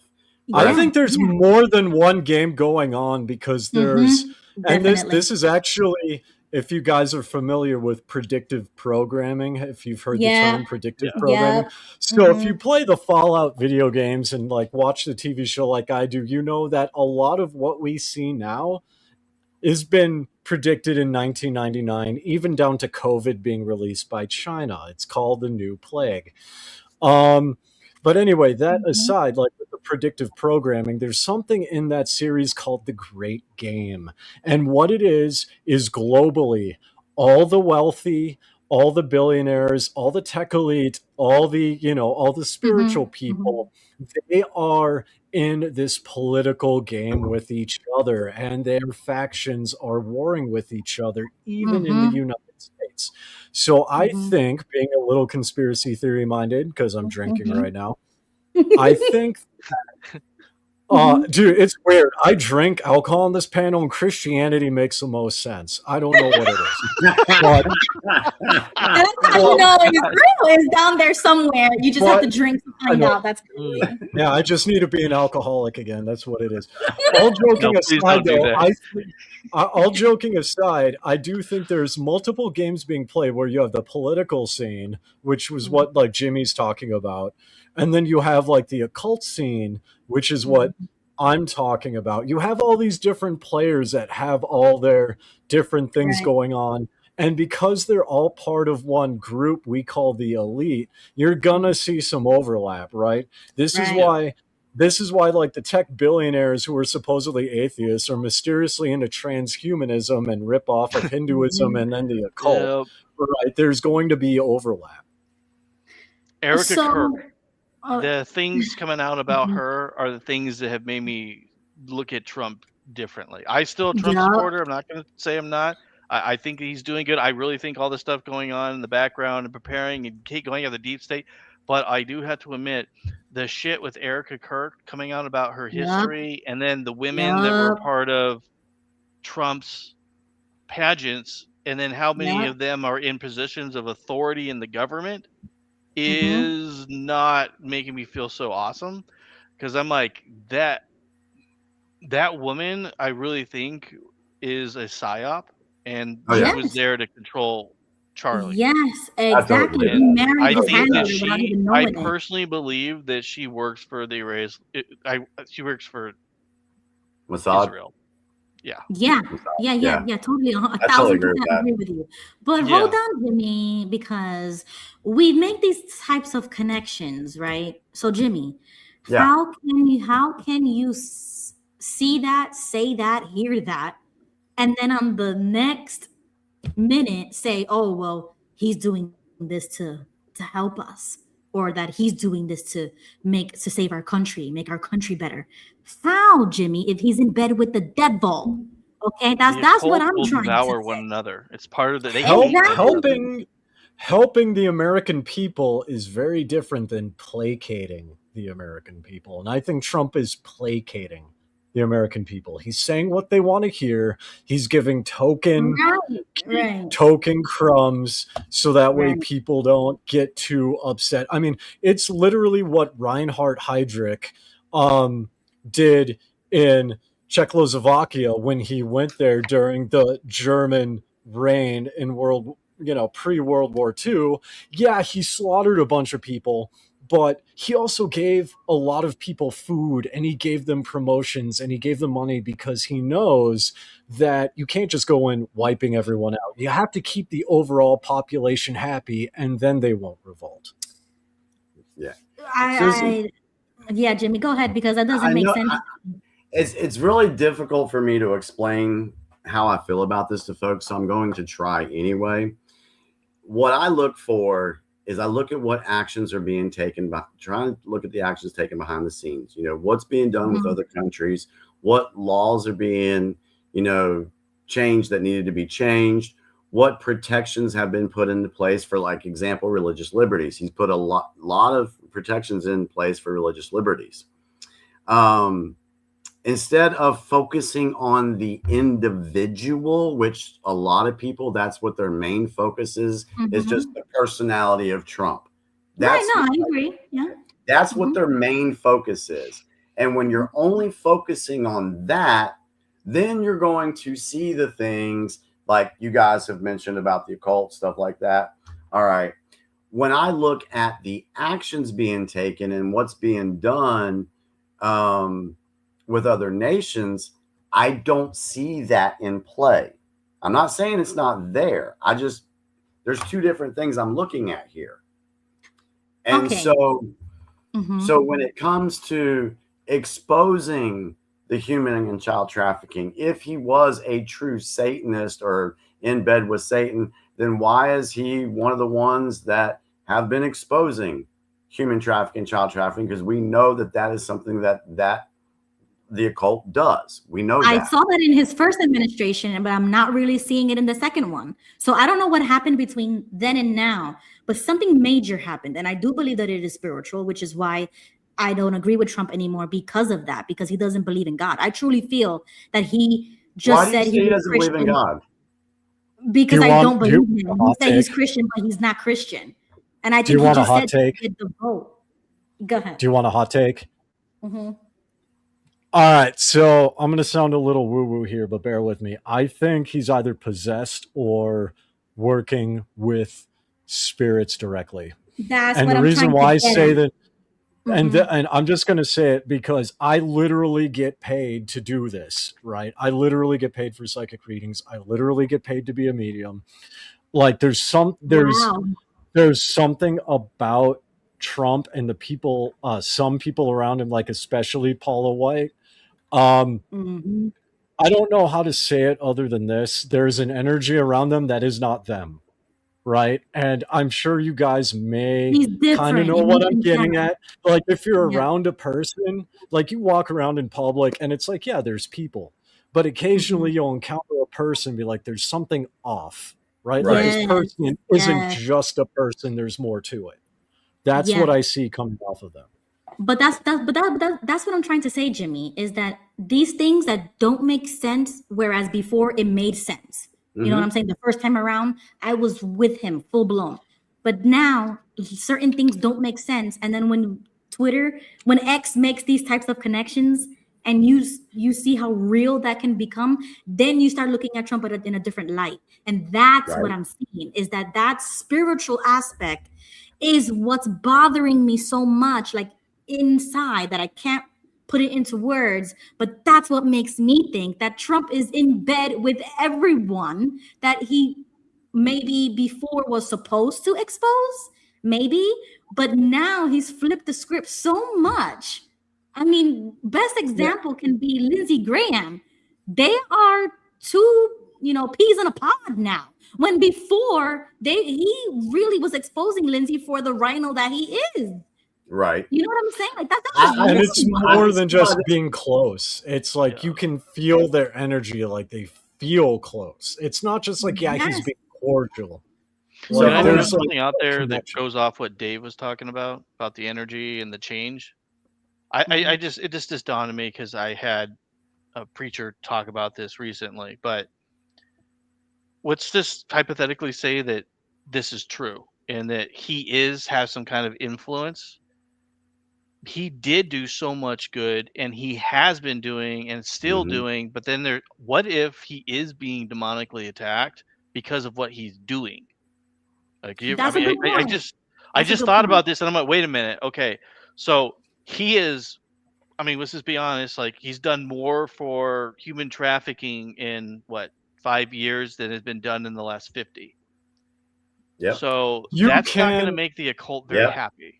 No. well, that's I mean, yes and no. And this is something I've heard from other Christians. Correct me if I'm wrong, but I've done like banishing rituals and I've done exorcisms. We've talked, Ruby and I, we've talked a bit about this, right? So there's a theory that I've heard, and I want to get your take on this, Bo, is that it's not like, I mean, universally, all religions that believe in evil spirits believe that evil spirits will do good things, right? That's Exactly. That was going to be my next point. But also is if you like say banish, quote unquote, like here in Mongolia, there's the belief among the shamans that if there's a lesser evil spirit in your home, you can conjure or you can summon a higher evil spirit to leave, and it will leave because of the chain of command. Exactly. Right. And I believe all What of is your that. take on that? What I is your take on believe that, Well, but I mean, that's what the I'm trying to say about Trump is that I think Trump probably had to do something to get where he is now, and he is only going so far as he can with the permission of that said influence, whether it's good or bad. I think it's bad, and that's why we're not seeing the same Trump that we used to see, the one that I really voted for. I'm There is a hierarchy to what you said, Dave. It's, in my opinion, it's absolutely true based on the occult, based on an understanding of angels, the Christian belief system. Demons, this is the way it's been explained by exorcists to me, that demons they care nothing about anything except for power, and a more powerful demon will control a lesser powerful demon. And that's just how it is. The more powerful you are, you have full authority. It's all power, Yeah. and that's why they're willing to stomp on one another. That's why they're willing to kill one another, because they just want power, and that's all. Everyone's asking who I am. I'm just me. Everyone's got a story. Here. I've heard Christians have way more crazy. I've heard Christians have way more crazy stories than I do. Like Phil Robertson from Duck Commander. Oh yeah, his story is way more intense than mine. Not like I don't even come close. He's a cool dude though. Jimmy has a thought. Go ahead, Jimmy. Yeah, just on Fighter Truth said, wait, Trump has not made one press conference about arresting child sex traffickers. He would love the attention. There have been many press briefings that Kash Patel has come out, or other state attorney generals have come out talking about all the different type of operations that have been held that have arrested child traffickers. If you go to the Department of Justice website and you put it in to look up how many arrests there are thousands.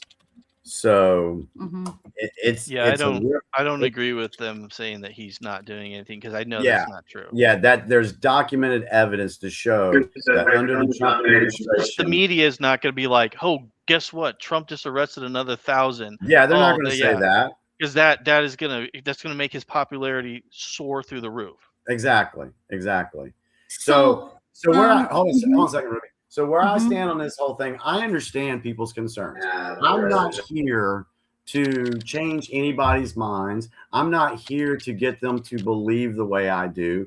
I'm just letting folks know, hey, this is the way I see it. And where I'm at right now is, I'm still with Trump. I'm still rolling with him. Because I see different things happening that the media is not showing people. The media isn't talking about. You can't find it hardly anywhere on your regular social media. You have to go digging for what's actually going on behind the scenes.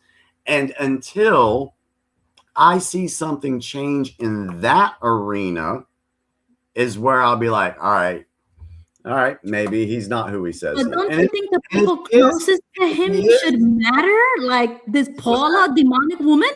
I already told you, I don't like the Paula lady. I don't like her. But again, Trump puts people in the spotlight to be exposed. No. That's happened, Ruby. You can dismiss it all you want, but that is a fact. You should write it down as future events and then see if they transpire. Yeah, I don't necessarily know if I agree with that. I mean, let's say that's the intention, right? So the intention is to, let's hypothetically say. Wait, hold on. I paused it, dude. You got some mad feedback. Can you go on mute for a second, and then we'll call you back on here. So just hit mute for a second. Okay. Yeah, it's just like, let's say. It's where I'm gonna mute him. There you go. Thank you. Okay, go ahead, Dave. Okay. Yeah, let's just say that's his intention, right? Let's just pretend that's true, and his intention is to expose Paula White. The reality is it's had the opposite effect, because we talked about earlier, the average American doesn't know what's going on, and in many cases, the average American does not care. And so they see this woman that they've never heard of before being put on the spotlight by the president of the United States. She's going to explode. She's going to become even more popular. She's going to become even more rich, right? And because, like, just with the way social media works, people follow influencers blindly. Mm-hmm. So even if that is the intention, it's not working. Sorry, I was reading. Yeah, no, I just wanted to be there for you. But okay, so I reject that line of thinking entirely. I do not believe that he puts people. I mean, unless he says it like the way he does with his tweets, like the way he attacks people, I can agree, because that's Trump. You know what I mean? Like that tracks for him. That's his personality. But to have her in that type of a position and call her a spiritual advisor, and just knowing that she is involved in that capacity, that's where I see the demonology come into play. And I think that's a huge risk as a Christian, seeing that my president is having this demonic woman by his side. That's what I'm fearful I of. understand your concern. Just like King Saul. That's what happened to him. Thank you. Exactly. And he's going to make a lot of mistakes, but it's like, why can't we protect him from making mistakes in the first place? See, that's me. I would want people in his administration that would prevent these stupid things from happening, like the AI photo, like the DoorDash stunt, which we're going to talk about that in a minute. And then the whole Melania speech. You see what I'm saying? All this distraction when he supposedly is trying to get things done. It's hurting him rather than helping him. So if it's all this distraction, then what the next question should be? What should the next question be? If these are all distractions, what should the next question be? He should have hired better people from the beginning. No. You should have hired a basic PR college intern, or even someone like me, be like, "Hey, this is fucking stupid." See, this is where I think, guys, or where my thinking goes. If this is a distraction, like you guys, like you're professing, Ruby, then what's the distraction from? Why is it a distraction? If it's a distraction, why? Look bad. Because I think this machine that has always been out to get Trump since day one, it's like now it's almost on purpose. Like it almost makes sense to attack Trump the way that they are because of what Melania just did, regardless of her intentions. Now it makes Trump look bad because Trump was saying, "Oh, anybody who believes in the Epstein stuff, that something's wrong with them or whatever." You know what I'm saying? And then Melania comes out, she makes this speech, and she's like, definitely like full blown, people should start listening to the Epstein victims. Now it makes Trump look like he has to backtrack on what he says. Distraction once again. See, that's really what I heard. I didn't think about that, honestly. Yeah, do we want to go to Apostle Duke since he's kind of hanging? Yeah, Apostle Duke, go ahead. What's the next question be? You should have hired better people from the beginning. You're unmuted. You can now, Apostle. Hire a basic college intern, or even someone. Can you hear us? This is fucking stupid. See, this is where I think, guys, where my he's got us on in the background. Yeah, he's got us on. Oh yeah, you got to turn off. You can only have one transmission, so go up to your top and then turn off the YouTube and then stay on StreamYard Studio, and then they'll be able to hear you. Yeah, but he's not listening. He's not listening to us live, so it's gonna lag for him. Hey guys, I'll be right back. I need to go out and have a cigarette real quick because I can't smoke. Oh dang! No, Jimmy, no! Stay here. You gotta get this, dude. You gotta get this. Well, you know what? No, maybe I can take my computer with me. Hang on a second. Maybe I can take my computer. Just get nicotine. It's summer though, so we're gonna be able to see Jimmy in his man cave again. Yeah, I'm gonna be going back to the cage soon because these are the kind of conversations I like to smoke a cigarette in. I honestly, I don't know why, but I really like Jimmy in the man cave. It's like so like manly and masculine. I'm like, yeah. I'm gonna you know what? I might be able to hold on a second. I might be able to. I'm jealous. I don't have anything close to that. I couldn't even fit in my little tiny, like, I don't know what you call it. Let me see if I can log on here. And you see this comment right here? I know for a darn fact that Trump doesn't know this about her. I believe that Trump knows everything behind the scenes about everybody. He absolutely knows about them. He knows this, and he still has them in his administration. Why? That's what I don't understand. No, that's completely, I agree with you 100%, Ruby. These people, that's not how it works. They're never going to be doing that. He knows everything about them. They've already been looked up and researched. Yeah. I totally don't. Yeah, that's then ridiculous. Why have her there? Like, what isn't that almost borderline a liability? Like that's what I'm trying to say. The machine is gonna get anything they can to talk bad about Trump, and it's like he's giving it to them. It's like he's giving when them Genghis Khan was trying to defeat the Muslim Empire, he did not take them on one-on-one because he couldn't do it. So he convinced them to fight amongst themselves. He gave money to some of them and then turned on them at the end. That, my opinion, that is probably what he is doing. My opinion is that Trump is taking some of these other sides of the occult and he's saying, hey, we're bringing down these guys. You could stop doing this and then you can keep on doing this, but you're going to have to agree with these terms. And they're going, okay. And then that's basically what I think is happening. I think it's the same. I think it's the Mongolian strategy, is my opinion. Well, the Mongolian strategy is a little bit different here because like my understanding of like the Christian lens of the occult is it's much more unified than like the Muslim nations were. And Genghis Khan had another strategy on top of that where he did that. But one of the key things he focused on was he focused on the smaller tribes that were being harassed by the Muslims and say, hey, you could have your freedom of religion. You can keep your culture. Here are some swords. You just carry our flag. And they did. Yeah, and he also gave them huge, like some of the armies, he'd pay them off. They'd be leaving with piles and piles of gold on their horses, and then they get a couple days away, and then they're exhausted and carrying all this loot, and then Genghis comes up there and wipes them out, takes the loot back. I mean, I don't Trump is I not don't I stupid. don't I He's a don't chess think player, that's and he plays at but professional level. I don't see that when it comes to like the occult personally. I don't. I think he's actually getting something from it. Like there's Ruby, like even I noticed this was there's something different, not just about the way he behaves, but just like his mannerisms, his energy, like there's something off, right? And I get it, like I'm not Christian, people might think I'm nuts or woo-woo or whatever, but like this is my sphere and I noticed something was off. And something that I've noticed is like occasionally Christians who have left Satanism or Hinduism will pop up in my feed because of the algorithm. I talk about these things, and these things come up in my feed, and they're saying the same thing, right? And so I find it interesting that people who are either in the occult, as you would say, or people who have left the occult, we're all in agreement on this. That's the problem. I find that to be interesting. I find that to be at the very least interesting. I can't say for sure, but it's just interesting, the difference in energy and mannerisms, and that Christians who left the occult, as well as people like me who aren't Christian, we're actually agreeing on something for once. Oh, so he's unifying people. Sorry, I'm just being cheeky on that one. And not in a good way. But Jimmy, this is what Julian says. He says that I'm saying Trump appears to be compromised. A hard point I think Jimmy chooses to ignore. So that might be another reason. And I get that, but I don't believe that.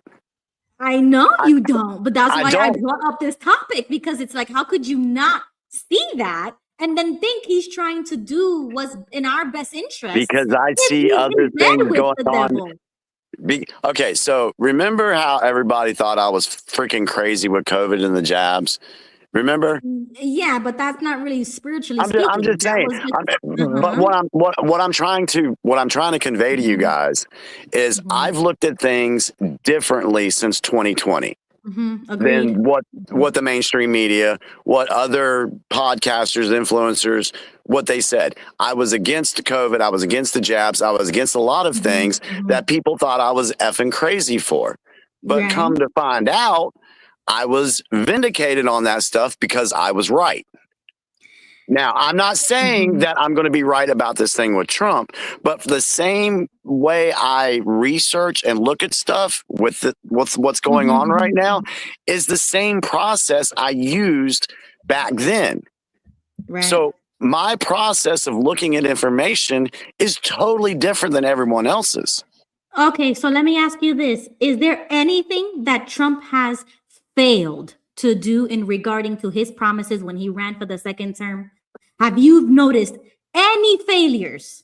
The biggest thing that I want to see and that I'm a little frustrated with is more like getting rid of the Federal Reserve right now. I want the Federal Reserve gone. I want the IRS gone. And that's something that, we've got a good start with the tariff situation and he called it the external revenue service. Okay. I want to see more action on that. That's one thing that has frustrated me because I just had to pay my fucking taxes here last week. And I'm like, why are we still? Another thing, I'm looking at, the economy right now, and I'm like, okay, all right, something needs to break very soon because there's a lot of people out there that are struggling. I want to see I want to see some changes in that pretty quickly. Now, I think it'll happen here in the next couple of months, but I'm not happy with it right now.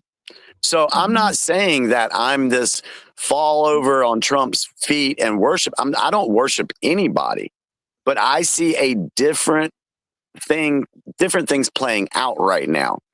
Now, that's why I tell everybody, I don't care if you like me or not, or accept what I don't freaking care. But I want to see how things play out. And I think things are going to play out in a way that is actually going to shock everybody. So I agree with you. And another thing to add to that list is about the deportations. He has not nearly deported the amount that we could have seen already. I feel like he's had obstacles put in his way on that, and we go back to the corrupt judges.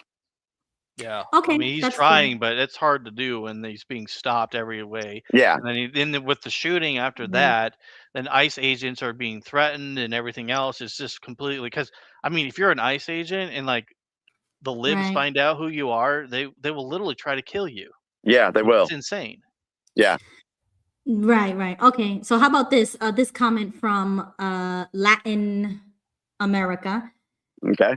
I believe Trump has sold us out to foreign interests, Israel, and we have talked about this already. I agree 1,000%. Yeah, I've saved some videos on that, and what time is it now? It's 11:14. We had some other things we want to talk about tonight, but I have some videos saved that will explain that. I know there's people that believe that because that's what the mainstream media is pushing. That's what social media is pushing. Some of these influencers, they're pushing that. I don't agree with that either. Okay, so Fighter of Truth makes a great comment, so that can lead us into the video that I wanted to play for you guys. The Melania speech, because that was the most bizarre thing that I've seen from Melania ever. So Fighter says that Melania's friend, Amanda Ugaro, she's coming out with big secrets in their life with Epstein, and I did see those posts or whatever. And the fact that Melania did what she did, said what she said, that's what's got me a little bit fearful. It's got me a little bit scared. But I wanted to play it for you, Jimmy, so you can see what she said. And you let me know how you feel about it. Melania Trump has been talking about human trafficking for a long time. Yes, she has. Yes, she has. Open about it, showing things. Like I remember seeing this stuff in the first administration. That was what is that? I forgot what that thing is called. That Jimmy, that AI program that predicts things. There's several. Yeah, which one are you referring to? That they always talk about. They give some weird nickname to it. God, I can't. As soon if I say it, it's something I've lost my train of thought. I mean, I can't remember what it's called, but it's Project Looking Glass. No, it's the thing that makes all the predictions of the future. There was some kind of like character that wears a white mask. Oh, Anonymous? Yes. I'm sorry. I could not remember that damn thing. Okay. Yeah, when that first came out, I had seen the stuff about Melania Trump way back in 2018, 2019. Right. And so I'm just saying. I'm gonna tell you right now. I wasn't surprised about this at all, honestly. We go back to what Bo said earlier about everybody being an actor and everything. Y'all know that I do believe that there are different Trumps and there's different Melanias. I don't think the Melania you see today, I don't think that's the same Melania from years ago. I don't think so. I think it is. And when she did this, let's watch it because I know that. Before we did and then I'm gonna go back into my computer. The only reason I say that is because I was watching an interview that she was giving alongside Donald Trump back in like 2002 or whatever, and her English was a lot better than what it is in the speech. I'm just saying that's what I saw. Maybe she's pulling a Hillary. I don't know. Maybe. I mean, Hillary magically has different, dialects every time she goes to a different state. That's normal. I don't know. That just seems like I don't look at that. I don't look like person. Okay, so while we're watching this, everybody in the comments, put your thoughts, concerns, and questions because this one really threw me off. So it's about 5 minutes. It's about 5 minutes. Okay, cool. That'll give me time to go back to the computer. Yep. Okay, I'm gonna log off for now. I'll come back. The lies linking. And I don't understand what is going on.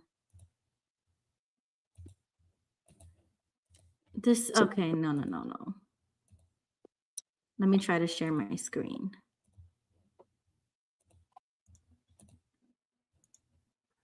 Why is this doing this to me? Good afternoon. Oh my word, bro. Like, you guys can't hear it, right? Like, it's... No. Oh Negative.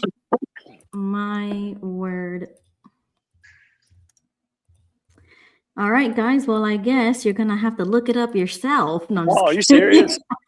Yeah, because I can't play it. It should share my audio. You mean we actually have to do things? Right? Like, this is so weird. Ruby, Bo, do you have your screen open or anything where Ruby can send it to you and you can play it? For Jeffrey. Well, we could try that, but remember Need when to I tried end doing my today. thing, we couldn't hear anything on my end. The individuals lying about. I can hear it now. Word. Yeah, but that's not... It was massively echoing. Yeah, massive. So I'm gonna have to get the statement and just show it to you guys instead of watching her say it. Where is it? Okay, maybe that would work if I get the statement, because she posted it. Let's see. Excuse me. And let's see.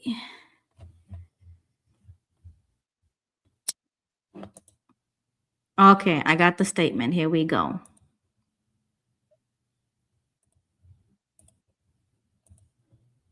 I love these conversations. They're so fun. Yeah. Yeah, they are. All right. So and it is alleged that Trump didn't even know that she was going to be releasing this, let alone do the whole conference. I don't believe that one bit. I think he did know what she was going to do. I do not give any benefit of the doubt with Trump. Okay, so let's read it. The lies linking me with the disgraceful Jeffrey Epstein need to end today. The individuals lying about me are devoid of ethical standards, humility, and respect. I do not object to their ignorance, but rather I reject their mean-spirited attempt to defame my reputation. I have never been friends with Epstein. Donald and I were invited to the same parties as Epstein from time to time, since overlapping in social circles is common in New York City and Palm Beach. Let's pause right there. Are you buying that? No, because I've seen pictures of her kissing Epstein on the cheek. What kind of bullshit is that? Right? Like, overlapping social circles. Like, yeah, I'll just start kissing people in my overlapping social circles. I'm not even friends. Well, that's believable, you know?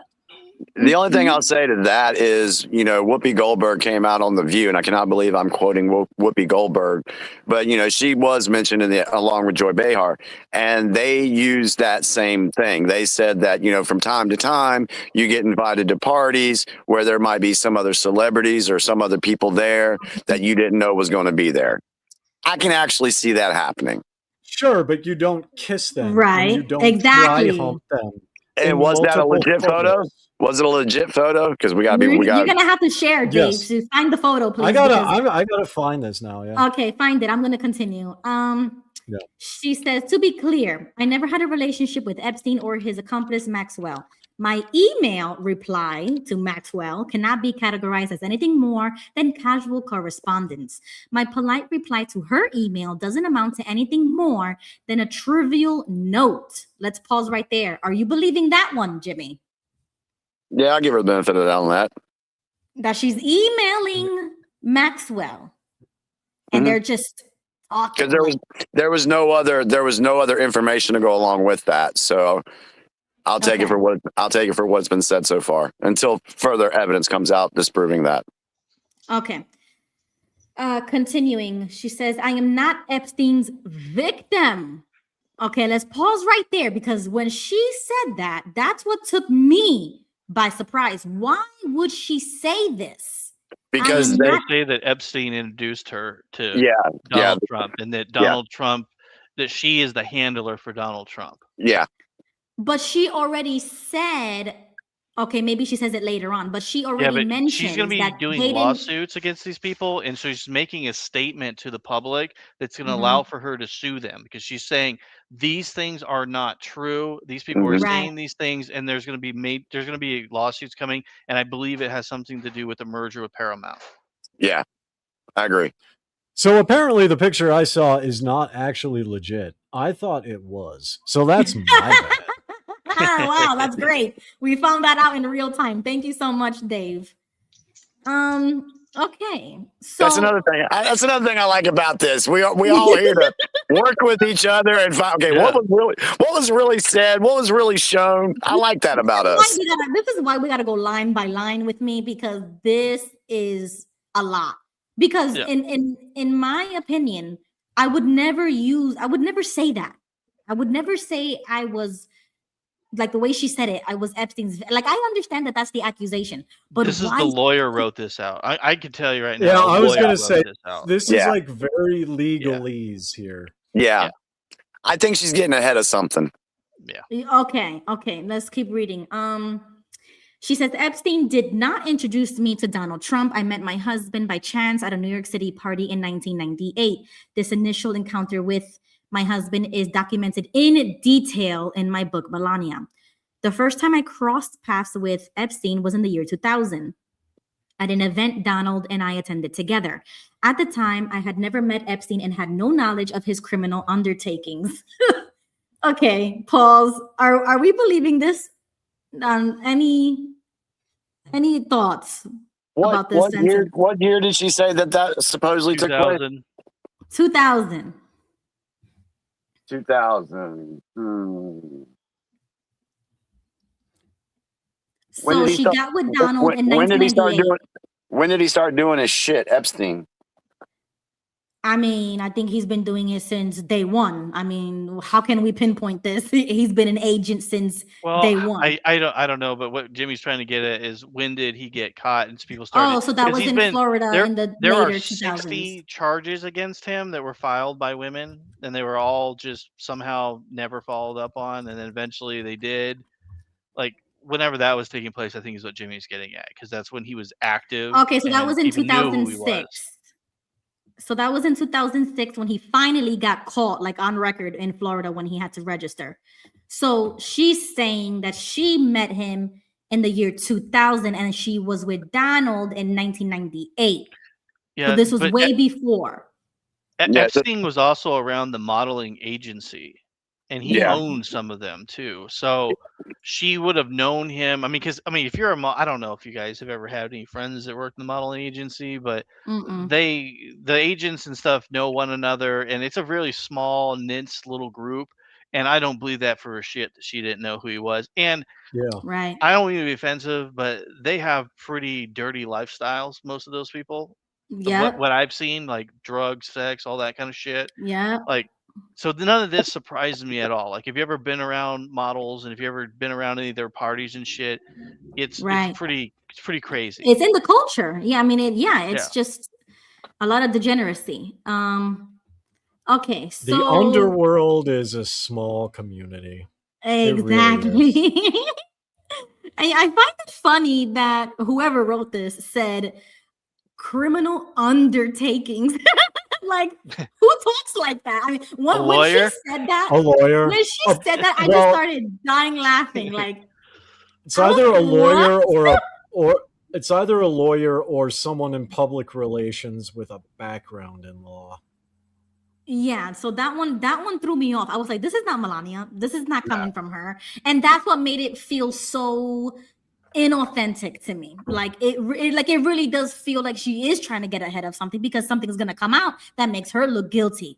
And that's why she's doing this by herself without Trump or without anything. You know, like it was just really weird, especially the timing of it all. So, okay. let's continue. Okay, so numerous fake images and statements about Epstein and me have been circulating on social media for years now.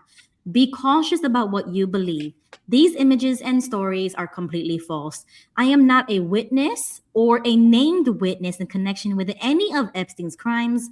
My name has never appeared in court documents, depositions, victim statements, or FBI interviews surrounding the Epstein matter.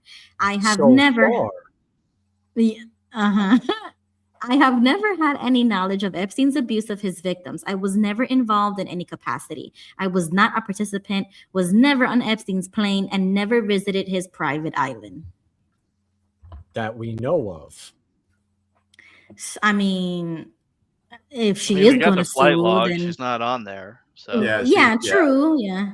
Yeah, she. I don't believe she ever went to the if island. she was either. on the flight log, I they don't would've believe ran with that. anything that's said, so I'm just gonna. Yeah, we need I'm to gonna wait. I'm gonna be cynical here because I don't buy this. No, I'm right there with you because that's why I brought it up because we gotta talk about this. This is crazy, and because she goes on to say after this statement, she goes on to like give support of the Epstein victims that they should be brought to Congress and swear under oath and give their stories or whatever. And remember that was like an issue, like they were like protesting for that, and then when the time came for them to do it, they didn't want to do it or something. Do you remember that, Jimmy? Like there was an issue with that. Yeah, remember we talked about that a couple of months back, and we also put it on the table that were these people? You have to ask the question: were they actually true victims, or are they being paid to do this? Exactly. Yeah, I don't think that a lot of them are victims, honestly. I think that they're part of the machine because they're going out getting girls, bringing them to the island. I mean, they know what's going to happen there, and they're going out and doing it. So, like, are they really victims? Like, I mean, but there she could goes be an and she argument. says this though. Yeah, there could be an argument though that said that they were so scared of Epstein that they were doing what he's saying because they know that he'll kill her. But yeah, right. I mean, I could see that because Epstein, I don't know for sure, but we really, really speculate that he's probably murdered a lot of people. Oh, of course. Yeah. I mean, you can't go this far. I think it's interesting too and I agree she's getting ahead of something because the wording, right? Exactly. Like you would expect a person to be like, I had nothing to do with him. It's vile. It's gross. He's not my friend, blah, blah, blah. But she's being very specific. Like, I was not on a plane with him. Right. Very specific. I was not in this very specific situation with him. I was not in that very specific situation with him. It's like, why? I wonder if it's going to come out that she was yachting. That she was what? Yachting, like on a yacht. So there's the thing that the agencies do is that like billionaires and millionaires, they have these giant yachts. They will pay for the girls to come on the boat for their parties. And there is a thing with I always forget who these brunette people are. I'm not good with celebrities. I hate celebrities. But there's the one that was like really, really popular that everyone talks about, the Kardashians. Yes. I know. And so there was somebody who read lips and was reading the lips, and she was talking about how when she was younger, her mom sold her to one of the guys with one of the boats, and they would perform a certain deed on them. And there were multiple models came out and said, yeah, that was like an initiation. So I wonder if that's what they're coming at, why she's saying, I was never on the island, I was never on his plane, but we didn't say nothing about his boat that's named after a book about child abuse. Yeah, I really think that there, when I told you guys like a couple of weeks ago, I mean, maybe I just told it to Ruby, that we're not done with this Epstein stuff. There's more. Right. That's why I think this was done legally, like Dave said, as a statement from her to the public. So that why? That's my thing. So my question is, why even do this? Melania has never ever. The human trafficking thing that's been going on is being pushed because of her. She's the one that was pushing Donald to do this. Yeah. I remember videos of her wearing stuff when things were coming out about certain companies that were involved, and she would wear their products and then make statements about it. She's the one that is pushing all the human trafficking and to go after them. She's the, in my opinion, she's. But the in the backbone last behind that. administration, it was Ivanka Trump doing that, and I remember that because I was following Ivanka very closely. So I agree. It's Go ahead. I want to address the comment. Says what? I believe the victim. Stop victim shaming. Men always do that, just like the JW elders. I want to say to you, Fighter of Truth, I'm not victim shaming anybody. I'm just saying we have evidence and proof of not only women, but men falsifying their victimhood and being proven that they had to recant their story or they lied. We're not even just talking about Epstein. We're talking about in general. I mean, right. in general, you know, because and the reason I say that is because I have a very close friend whose significant other, you know, said all this crap about him that he was doing and beating her and this and that. And she made it all up. So you can't say that every victim that comes forward is being completely honest. You can't say that because we have evidence showing that that has not been the case. This is why investigations have to take place. This is why statements have to come in, and it needs to be looked at. And they should do it under oath, like that's what Melania is saying. Yeah, so we're not because if they do it under oath and they lie, and we find out they're lying, then there can be charges against it. But if they're just out in the public, just saying, "Well, this happened, whatever but I'm they not going want," to talk about it," it's like that Duke. Do y'all remember the Duke lacrosse case? No. Y'all remember that? Was it? Wait a minute. Wasn't it? I might be mixing this up with something else, but I remember seeing like it was like a black high schooler or something, like a sports player who went to prison and like he played for a school, and the girl who accused him got busted of like making it up, and he ended up getting that was probably another incident of what I'm discussing. But the Duke lacrosse case, where this one girl said that 4 players from the college Duke lacrosse team gang raped her, beat her, did all this stuff, and then those 4 guys get hauled off to jail. All right. And it come to find out after 2 years of investigation, court, lawyers, all that stuff, come to find out she lied about everything. What year did this happen? What year? Oh Lord, I'd have to let me see. Okay, no, it's okay. Let me look it up real quick. Like was it recent? Like, or was it like years ago? It was like 15 years ago. Okay. I just think it's strange that the comment, and I'm going to say this and try to be politically friendly about it, is I think it's a very bizarre thing that you're immediately going to assume that women don't lie. Have you ever met a girl before? Like, what planet are you on? All right, so real quick, the Duke lacrosse rape hoax was a widely reported 2006 criminal case and racial hoax in Durham, North Carolina, in which 3 members, I said 4, but in which 3 members of the Duke University's men's lacrosse team were falsely accused of rape. The 3 students were David Evans, Colin Finnerty, and Reed Sigelman.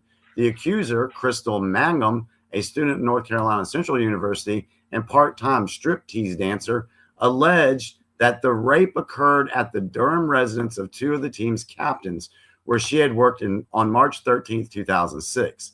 Investigation and resolution of the case sparked public discussion of racism, sexual violence, media bias, and due process on campus.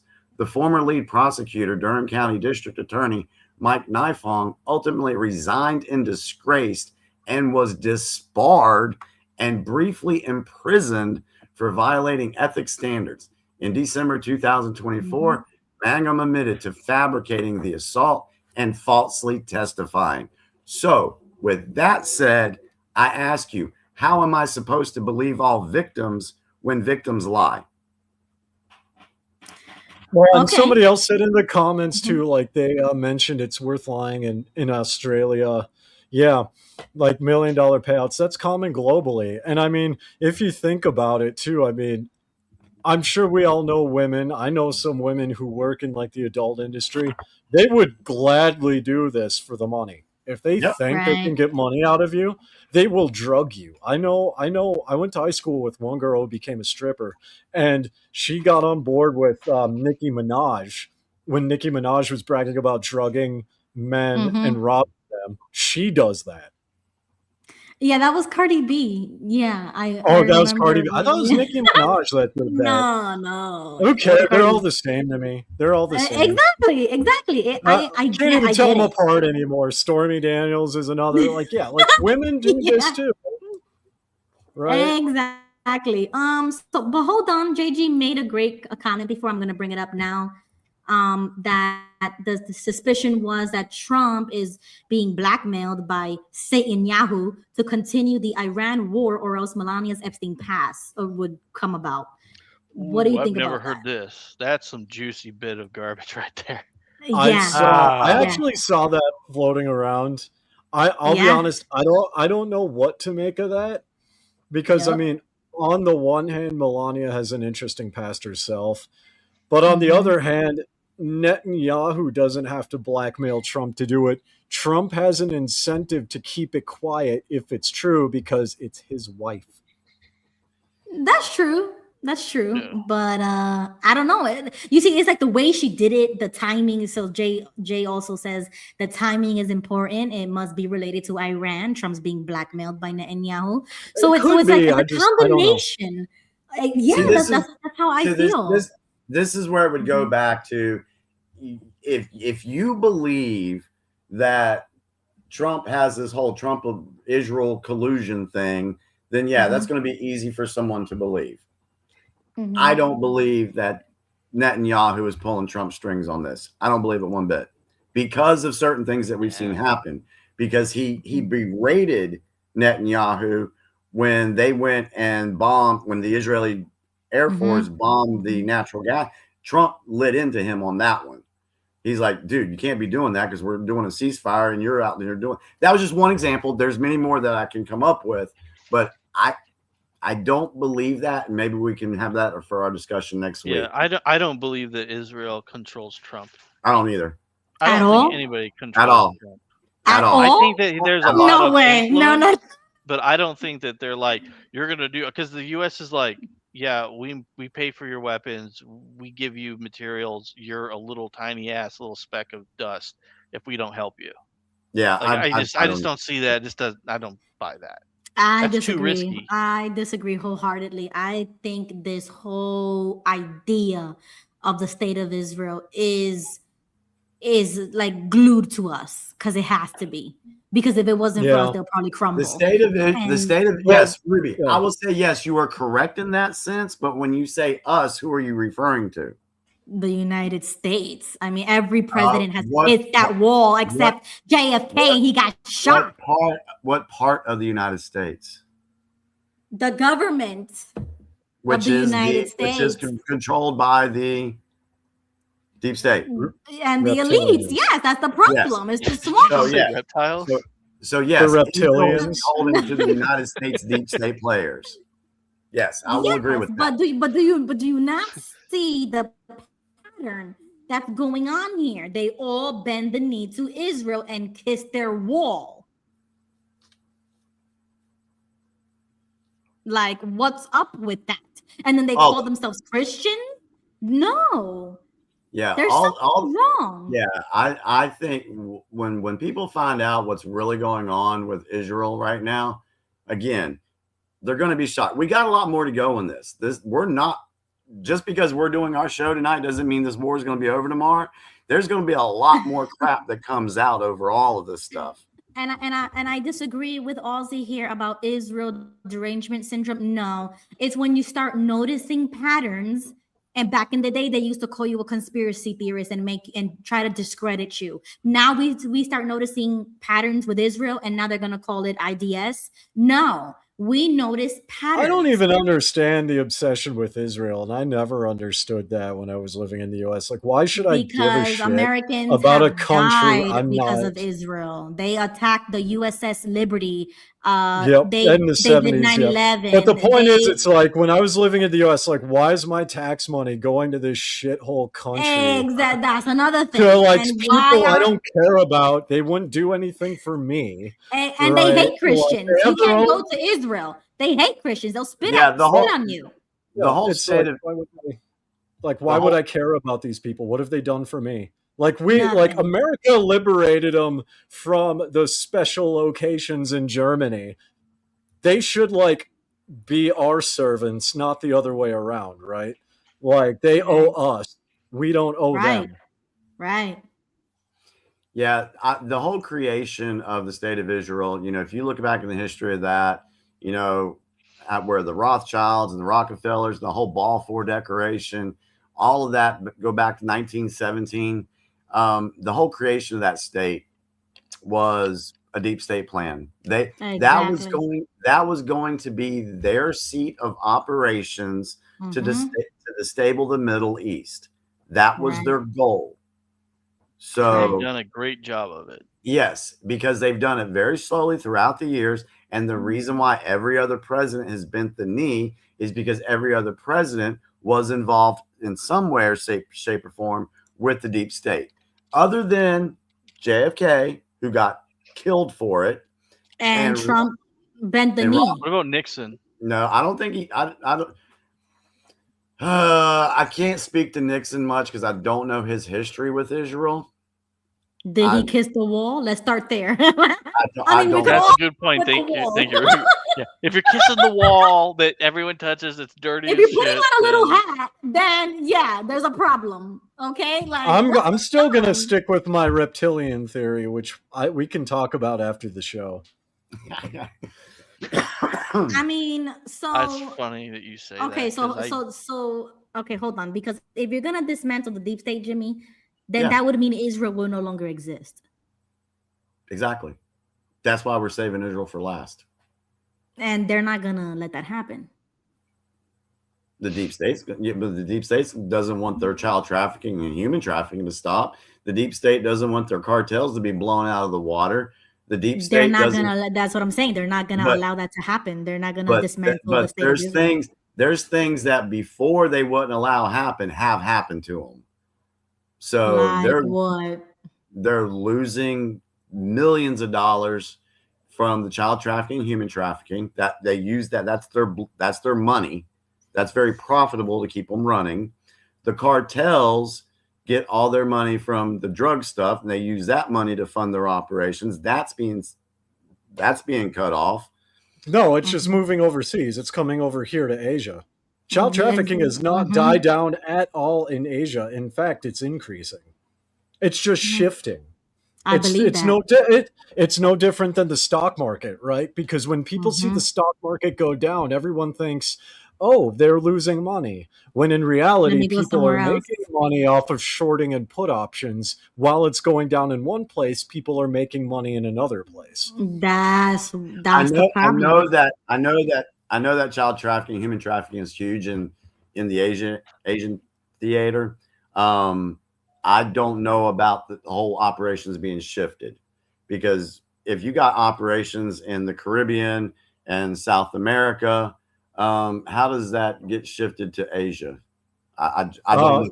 I'm just asking. I mean, it can go in a variety of ways. It can go by immigration, the actual moving of human persons, also investment, which is really interesting, because if you guys take the time to notice, you'll see that mysteriously there are millions, if not billions of dollars that are suddenly showing up in China, Mongolia, and other countries, Russia, India's mineral resources, but they're not actually being used for mineral resources. Well, where's that money going?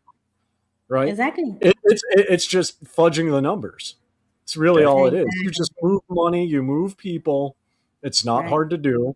And especially in the age of technology, like if we were like sitting on a radio podcast in 1950 America in a room, that would be hard to do.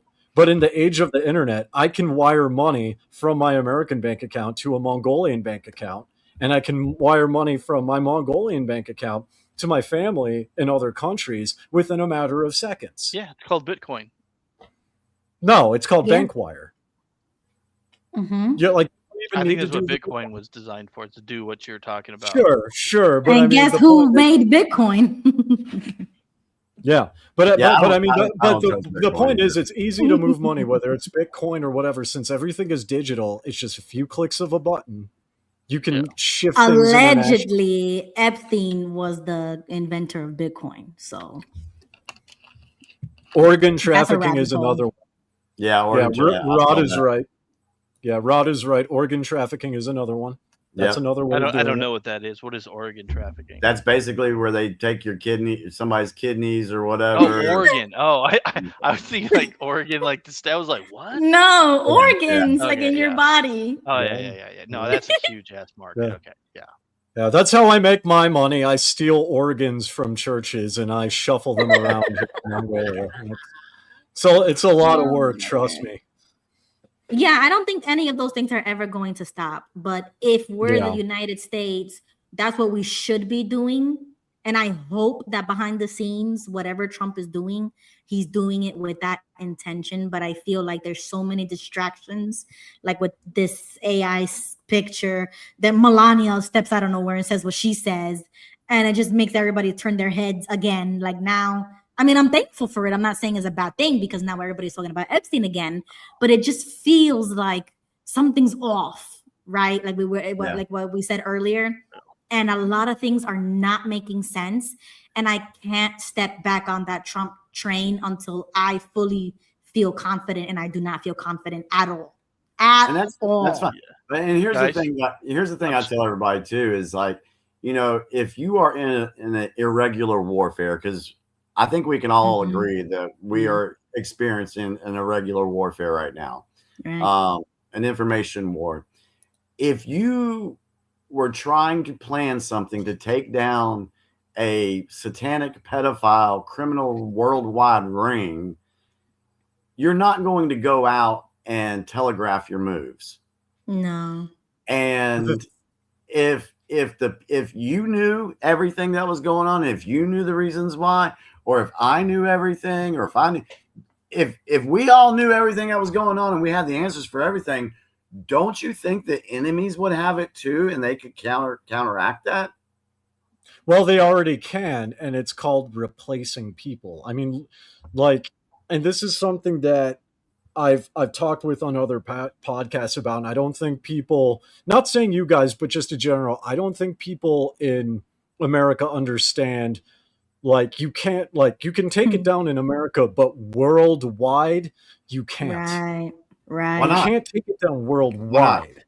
Why not? Well, for one, you'd have to take down every single government. You'd have to take down every single average everyday person, right, in every country around the world, because people forget it's not like these bad men come and kidnap, kids and then they sell them.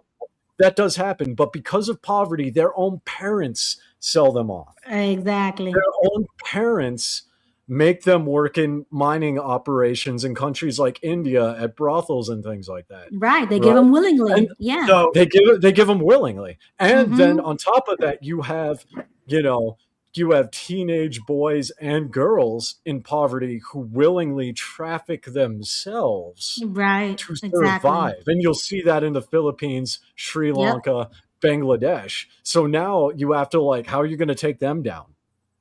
Yeah. Right. Hey guys, You can't I'm really stop sorry. them I'm from gonna doing have it. to go. Okay. So I just Thank want you to tell for you guys all joining, good night, Bo. and then thank you for everything. And the discussion has been phenomenal. But I do what before I leave though, I want to ask one question. Okay. What's next week's show's topic gonna be? Bro. Reptilians. We might have to bleed some of what we were going to talk about tonight over in the next. I just want to know what I should be researching during the week, because typically you guys say something and I try to research subjects during All the right, week. so how about this? Let's entertain a thought next week on talking about is Trump really tied to Israel? I could have a lot of stuff. With that being said, my word. have a good night, guys. Thank you, and it is right. always a pleasure. Have Awesome, a good Bo. night, Thank you Bo. for Thank you for buddy. joining us. I mean, we're gonna stay on for about 10 more minutes because I could barely keep my eyes open. Sorry. I don't think there's gonna be an after show. I'm so sleepy. No, that's fun. I guess but Mhm, well, go ahead. let's shift gears here for a second, if you don't mind. Mhm. Do we want to talk about the picture tonight, or do we want to just make that first thing next week? Oh yeah, no, yeah, because I gotta dive into that one. Yeah. Okay. So All right. you So, mean the AI photo, right? The one that I showed? yeah. Okay, yeah. So the first connection was the occult connection. Then the next connection we gotta talk about is the Christian outrage and why it's so important. So we'll do that next Tuesday because I have a lot of thoughts about that. Oh, And I what, encourage, yeah. So this whole picture thing we're going to do next week. I mean, yeah, we could because a good 20, 30 minutes, depending on if people Yeah, because we're going to need join some us. time for that because Yeah, we I've got to got, dive into that. A lot of people so were angry. Yeah, so Yeah, if I you're a saw that. Christian, yeah, definitely join the stage next Tuesday, so we can talk about that because I know a lot of people think that it is a nothing burger, but nah, in my opinion, there's some stuff behind it, and like I said, I do yeah, believe mhm. I'm going to have to save these tabs I got open for that. But one Please thing, do. if we can, Mhm. if we're going to do this about 10 minutes, I want to go Mhm. ahead, and I found something out the other day that kind of, I was getting ready for work, and y'all know I listened to the Wright Yeah. Report, and Mhm. they were talking about the Tucker Carlson, the Megyn Kellys, the Candace Cameron. Oh my God, Candace Owens. Oh, we got to talk about that too next Tuesday. We have to dive into that. That's too interesting. We don't have enough time tonight to do it. Actually, this right. Well, the media wars. That's what I wanted to bring up about this Mhm. whole thing about Red Seat Venture. Do y'all know who And we'll close up with this. Do y'all know who Red Seat Venture is? Yeah, let's put it in the chat because this is gonna be homework. Next Tuesday, we gotta talk about this. Red Seat Venture, right? Oh, do you want to let's see. What is this one here? That's the divine significance. That's that. Yeah. We have to dive into that because you sent me a screenshot and I gotta dig deeper. I need sources, I need links, I need way more connections to, So can I take about 5 minutes and just tell you what this is, and then we can? Yeah, just explain what it is, and then everybody can dive down that rabbit hole, and then next Tuesday join us so we could talk about it. Yeah. All right. So let me make sure I get the right podcast here. April 10th. Okay, so that will be the one. April 8th can go away. But Red Seat Venture. And I'm sorry. Go ahead. Go ahead, Ruby. Go ahead. No, I was gonna wrap up Dave's comment when he said that it's impossible to get this done worldwide because I know you have an answer to that, Jimmy. I wanted to allow you to answer that before you switch topics.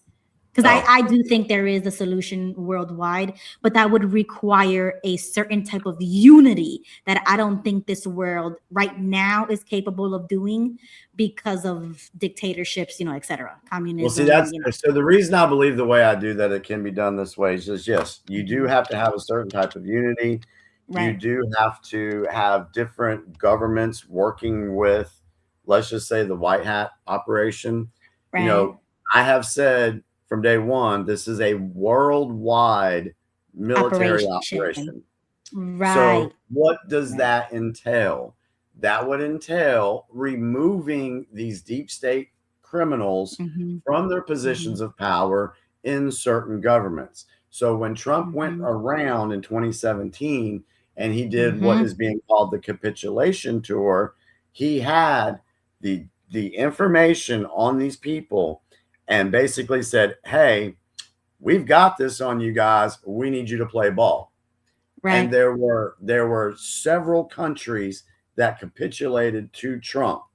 And we have proof of this, especially in Saudi Arabia, when he was given the sword dance. Only the highest of the Saudi Arabian can have that. When he went to Japan, he was given some type of trophy from the sumo wrestling thing, something that no one's ever able to touch.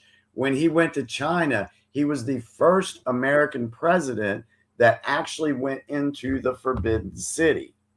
And when he went to North Korea, he was the first president to step over the DMZ line. So there were several countries that basically said, yeah, we're on board with you. This is what we're going to do. So I do believe that there are many other countries working with Trump and others Right. to get rid of this criminal worldwide criminal organization. So yes, Exactly. I do believe It's interesting you mentioned Japan because there's a lot of YouTube videos about that. Walking districts, red light districts, that's still happening. Mhm. Also, there's now I do agree with Ruby that there has to be unity. Right. I will push back and say you can't. It's more than just taking down governments, right? Like India, for instance. Culturally, there's something called the Devadarsi culture where girls ages from 8 to 13 are dedicated to a goddess and work in a temple brothel. That predates Christianity.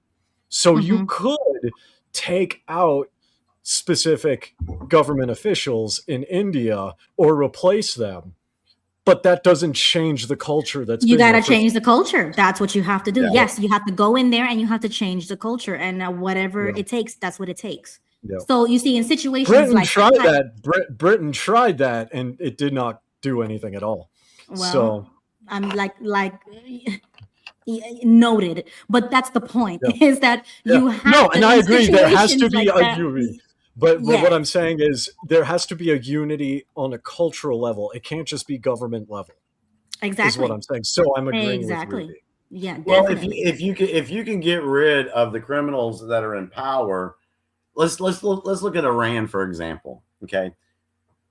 The people that are under age 47 in Iran, the only thing they know is the Islamic regime. That is technically their culture because that's all they know. Exactly. But if you get rid of that regime and the Persian people step up and take their culture back, then their true culture. Their true culture. So they can take that back. It's like here in America. That's why we want to take back our country, because we want to go back to American culture, not this whole woke stuff and everything else that's being pushed. These other agendas are being pushed. And you know, I also take a lot of hope from the story of St. Patrick when he went back to Ireland and he, converted them from paganism. I mean, I know it's religious, but like that's the type of unity like I'm talking about. One man changed the whole nation to worship Christ. You know what I'm saying? So it's like that's how I view us. Is like that's how you change the culture. You have to go there. You have to be one of them. You have to know their language. You have to live with them, fight with them, bleed with them. You know what I'm saying? Like you have to become them and change them from within. And that, in my opinion, that only God can help you do that. And that's why I'm a Christian nationalist. Yeah, for the people to be able to change or take back their culture, they need to be able to live in conditions that allow them to do that. Right. That's true too. Yeah. So I don't think anything will ever change until these dictatorships, communism, socialism, all of that is eradicated. Then we can move forward. So hopefully that's what Trump is doing. I could only trust and have faith at this point. Okay, Jimmy. So you're up. Yeah, that's fine. It's 12. I'm going to just save this whole red seat venture thing for later. So you're gonna lead us up to the peak and then say, all right. Well, it kind of goes on a whole different vibe from what we've been talking about tonight. Yeah. But it will go good with the picture thing. And whoever said it, was it J Mars or JG said, are y'all going to talk about the picture? Well, we touched on it. We did step 1. So step 1 was the connection to the occult. And then step 2 is going to be about the other elements of it. Yeah. So this has been the origins too, because Jimmy said that originated from 2024. So we want to go back to the origins, the artist, the creator, the intention, and then we're going to dive into how it came up now and etc. What I can do is I can play a clip for you guys to give you some food for thought that we can go in and talk about next week. If you want me to do that real quick, I can do that. Yeah, sure. All right. So in the meantime, Dave, stop being so stubborn and watch The Matrix. The Matrix is one of the best trilogy type movies ever. And the prequel not to my The Matrix. Style of movies. What? Not my style of movies. Have you seen the Terminator? Because I know the Terminator movies is the prequels to The Matrix. No. So you haven't seen that? Oh my goodness. And you try to call yourself an American. You see, this is what I'm talking about. You need to watch those movies. You have to see it, especially with what the things we talk about the Matrix. Like, it's literally in the intro song. Like, that's the inspiration to everything. You have to watch it at least once. Yeah, the All Matrix. right. I need to actually go back and watch it again. All right, so Yeah. guys, this is what we're going to do with this. We're just going to play this clip so that we can whet everybody's appetite. We may replay it next week, but this will give you. I know. Shush. The reason I want to do this is to put a counter narrative out there to what you guys are hearing in the mainstream media, what you're hearing on social media and things like that, because you're not going to hear a counter argument on those platforms. So I'm going to give you the counter argument, then you can take it. We can take it for what it is and talk about it next week. So let me just go ahead and play it and let's go. No, I'm supposed to be, I know. I'm supposed to be outraged because the moral outrage crowd tells me that I'm supposed to be outraged. And yet I'm having a really hard time finding a reason to be outraged, because I learned a long time ago that literally everything Donald Trump says and does in the public square is strategic. Everything, every post is strategic. Every time that he holds a press gaggle outside of Air Force One or outside the White House, literally every word that he uses is meant to be strategic. Everything is strategic.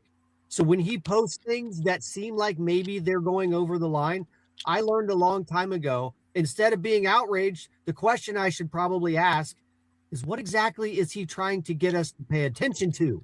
And the other problem is, I can't really figure out what I'm supposed to be upset about in this picture. Is it the American symbolism in the photograph? Is it the military veterans and active duty military? Is it the nurse that's with him? Is it the young lady praying along with Donald Trump as he lays hands on the sick? Is that what I'm supposed to be upset about? See, the problem is, I've actually read my Bible, and I don't know. Oh my God. Well, we are all supposed to be laying hands on the sick. As a matter of fact, it says it right here in the Great Commission, verse 18. They will take up serpents, and if they drink anything deadly, it will by no means hurt them. And they will lay hands on the sick, and they will recover. Yes, that means me and you. And the President of the United States is also included in the Great Commission, where we're supposed to be laying hands on the sick, including a sick and broken nation. But Patriot Dad, don't you know that it's blasphemy to depict yourself as Jesus? Wait, you think that's supposed to be a depiction of Jesus? For the Monday Morning Armchair Bible Scholar Group, show me anywhere in Scripture where Jesus is depicted wearing a gleaming white robe and a red cape. Show me, because there's ample evidence of Jesus wearing a resurrected white robe. And in Revelations, there's also evidence of him reappearing wearing a blood-soaked robe. But nowhere in there is Jesus ever depicted wearing a white tunic and a red cape. But you know who is depicted like that? These people. That's right. These folks.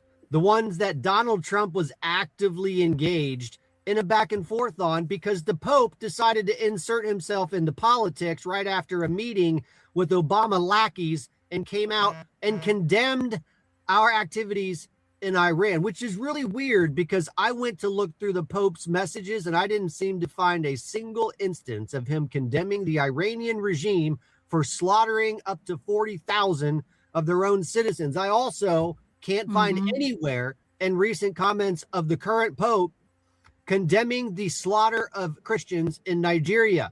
Exactly. People wear white robes and red capes, or maybe it's because I can just go back to the source of the original painting that was posted by Nick Adams back on February 4th, a painting in which he said, "America has been sick for a long time.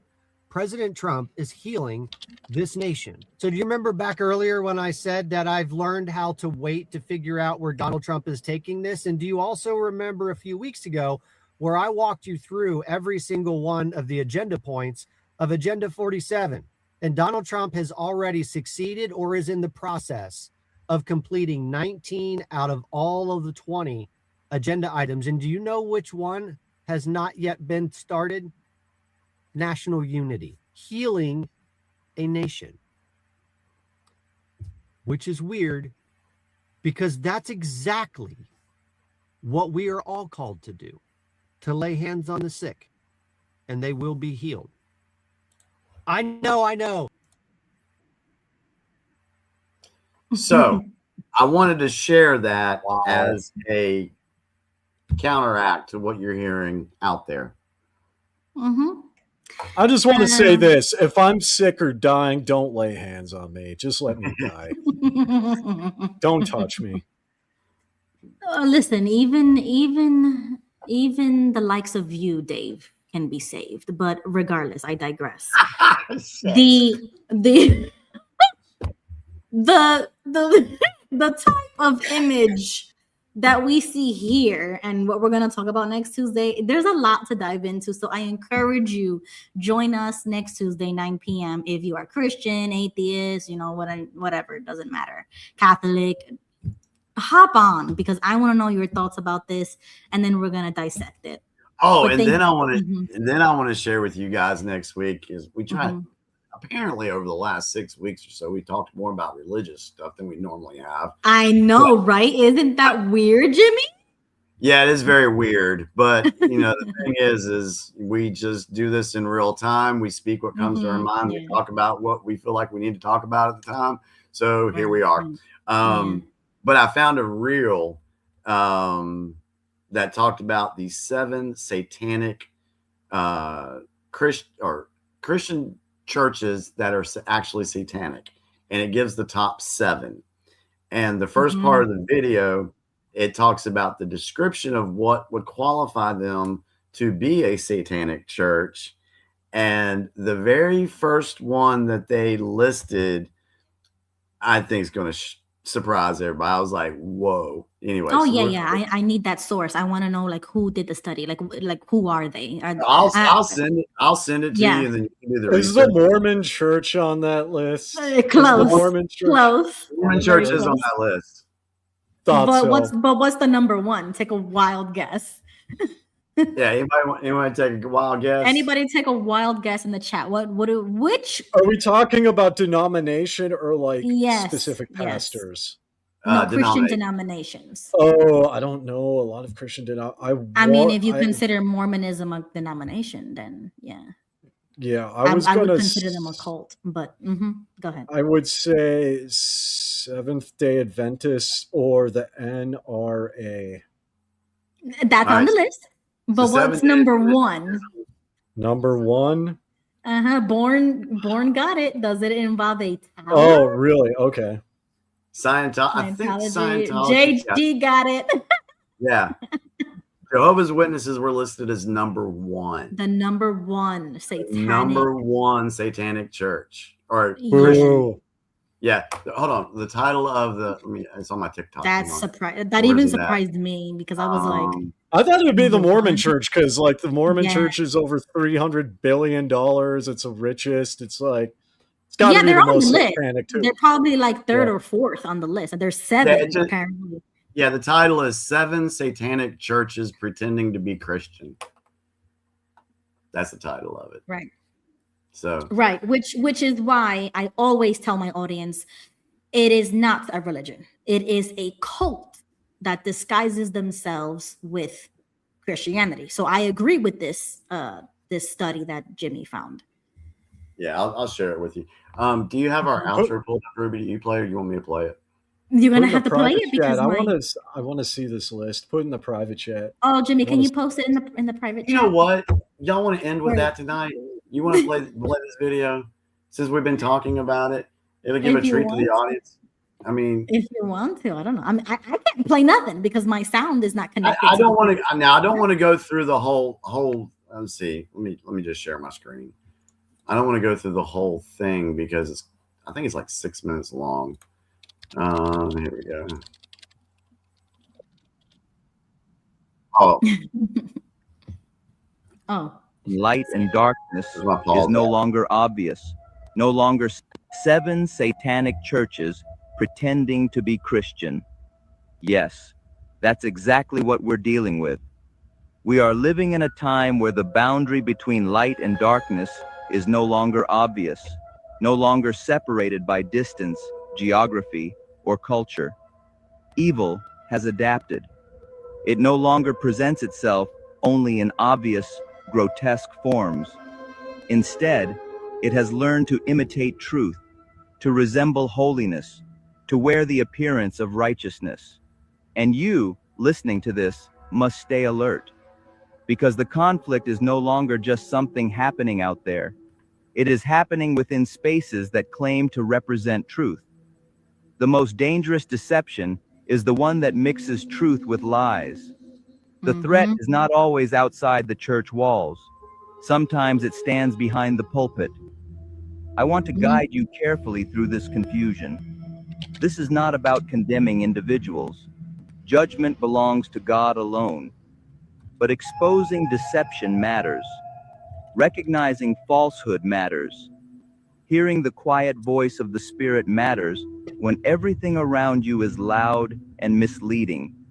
Because this is not a minor issue of doctrine. This is about eternal consequences.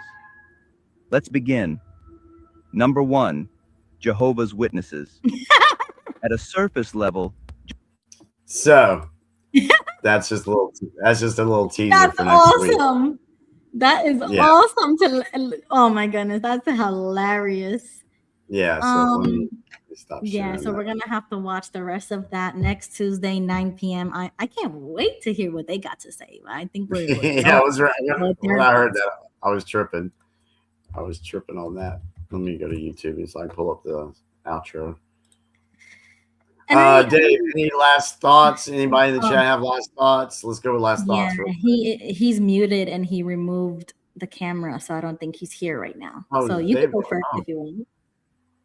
Because I was trying to look up. Okay, I'll go first then. So, really quickly, because JG asked me if I was going to decipher the picture. No, I'm not gonna decipher it. I just want to comment on it with the lens of like why it's disrespectful and why what Trump said doesn't make sense. Once again, the confusion. And then that's going to dive into the DoorDash stunt, because I believe that DoorDash stunt was kind of another distraction to get people to stop thinking about the backlash from the AI photo. All right. So it's like Trump is trying to save himself from something. I don't know. I don't even know why he would post something like that. You see what I'm saying? It's like Trump is influenced by something or someone that it doesn't make sense anymore. His get backs used to be way better than this. You know what I'm saying? Like I don't know. But anyways, yeah, we're just gonna talk about it, Jay. And Dave is back. So any final thoughts, Dave? We're gonna wrap it up. It's been a fun show. Thanks for letting me hang out. You're welcome. Thank you for joining. I love all you gotta say. No, I'm just kidding. I mean, are you done? I mean, what about the little clip that I saw before I had to bounce? My wife is texting me. She just woke up. Oh, okay. Yeah. It was just a teaser because Jimmy stopped it. He said like number 1, Jehovah's Witnesses, and then he stopped it. So we're gonna watch the rest next Tuesday. Yeah. Sounds fun. Well, I just want to say, like I said, I say it every week. I really do enjoy doing this. And I like the fact that, I can share how I feel about stuff and feel safe enough to be able to do that on this platform. I know that we all disagree on something. We all have different viewpoints. We have different ideas, which is a great thing. I like diversity in that regard, because at the end of the day, we have more in common than we don't have in common. You know what I'm saying? And I like being able to listen to other people's thoughts, perspectives, because sometimes, it's good to listen and be like, oh, well, okay, I didn't think about that. But that goes both ways. I'm not trying to convince somebody to believe everything I do. I don't care. I don't. I'm just sharing what I've experienced. And I try to treat people the same way I want to be treated in that regard, by giving them a platform to share what they feel. You know, I want Fighter Truth to put stuff out there. I want JG to put stuff out there. If there's something that I see that I want to push back on, I'm going to let's have that debate. And there's I wish they would join the stage though too. Yeah. I know, They've that'd been be cool. forever. Well, for sure. But I agree with that though. I agree with that because it's like, yeah, I'm, you know, like this is a pretty open space to kind of like, you know, open up and just. That's why I'm talking a bit more about what I do. It's because I'm like, okay, this is a pretty solid space. Like I saw some people in the chat earlier. It's like, wait a minute, he's in all these things. He's in Mongolia. What's going on? This doesn't make sense. It's like, well, if you were to see my social media, like either of my Facebook pages, you would have been like, excuse me, who are you? Like, so. Yeah. And it's like, you know, Born JW just posted, "You appreciate it, Jimmy. Thank you." It says, even if I think you're wrong. Wrong, yeah. And, you know, and honestly, I don't care if anybody thinks I'm wrong. It doesn't bother me. You know, it did before when I was indoctrinated in the Watchtower. I was afraid to be wrong about stuff. But since I've been, you know, awake to the geopolitical stuff, I found out that it's okay to be wrong about stuff. So if in the future I get to a point to where I'm like proven wrong about some of the things that I believe or about how I feel about Trump or whatever, I have a platform here to where I will come out and say, hey guys, I was totally wrong. I have no problem doing that because I know that the intent that I have is to help people start thinking about things. I don't want you to think the way I do. I just want you to start thinking and start researching and creating what you believe, what you feel is true. That's why I don't put nobody down for what they say. Hey, I admitted I was wrong tonight on a show. So. Yeah. In real time. Nobody tell my wife. Okay. But I I'm do just like teasing, that. I'm just teasing. I love it though. I like it because it just showcases how we can do that live right here, right now. We talk about everything off the cuff. Like we don't really plan topics too much. I'm pretty like all over the place. And yet it still is, you know, cohesive. Like it makes sense. You know what I'm saying? Like it, and the puzzle pieces is all of you guys. You know what I'm saying? Because if I was here talking by myself for 2 hours just to the camera, people would think I'm crazy. I mean, some people do already, right? But like, if you're just speaking to yourself and you're just listening to yourself, that's a little psycho to me. Like I know other podcasters do that, and that's great. But me, I need human interaction. I need somebody to push back. I need somebody to question, and I need somebody to answer my questions. I need to interrogate people. That's just me. You know, like I probably would have been a great, successful something if I had higher education. You know what I mean? But I didn't get that chance. So this is like the next best thing that I can do. And you know, I've met you guys along the way. You know what I'm saying? Like all of it is just beautifully organic enough to where it makes sense.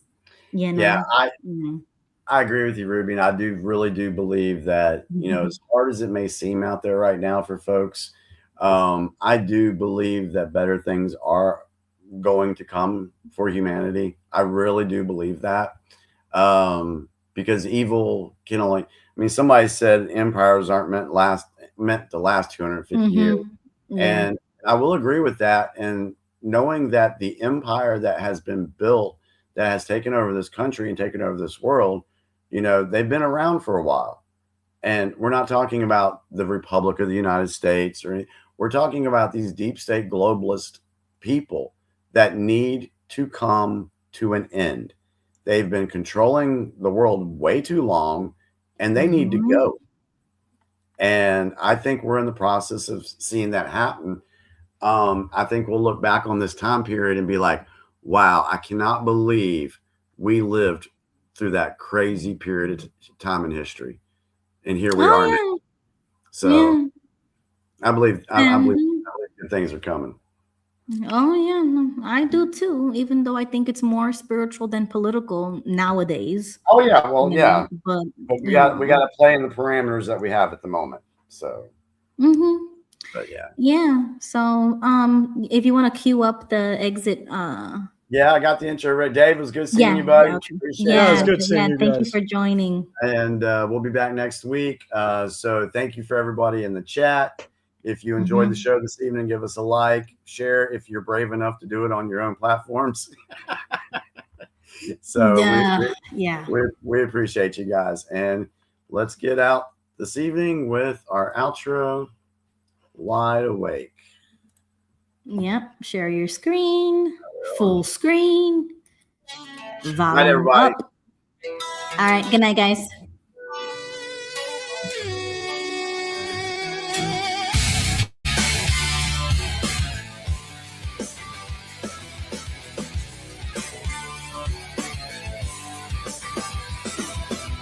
They said I lost my mind, said I was chasing ghosts and shadows. I showed them what I'd find, but they just laughed and called me hollow. Tinfoil on my head, they said conspiracy delusion. Every word I said was buried under their confusion, but I could feel it in my bones. A reckoning was coming. I'd rather bleed and stand alone than pretend I wasn't seeing something. Call me crazy, call me broken, call me every name you've spoken. Paranoid, deranged, and blind, but I had something on my mind. Now the curtain's torn wide open. Every word I said is proven. Who's crazy now at the record show? Wide awake while you were in the show.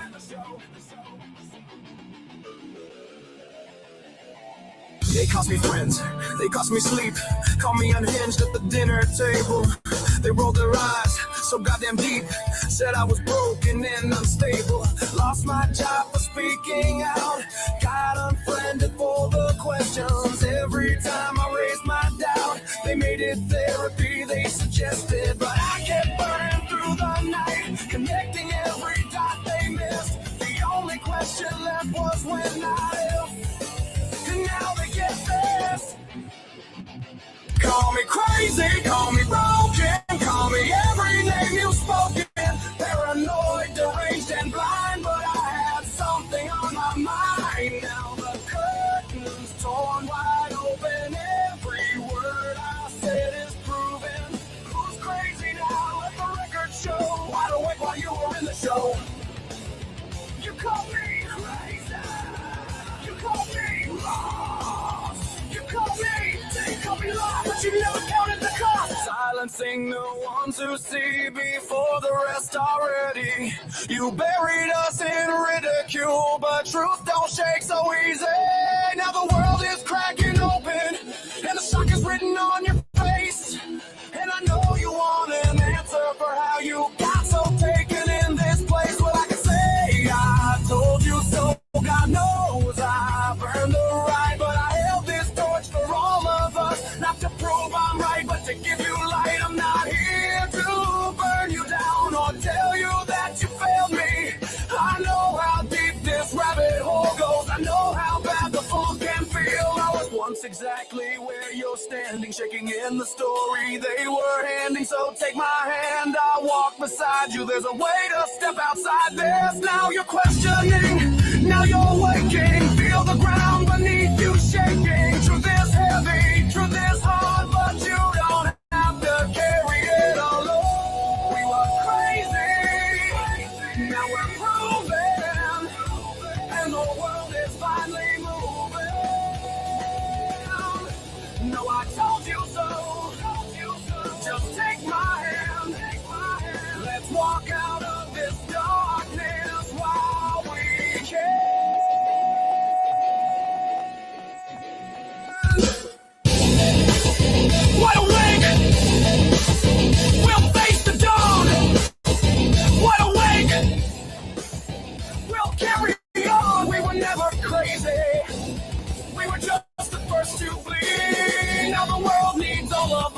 every soul that dares to see. Come on.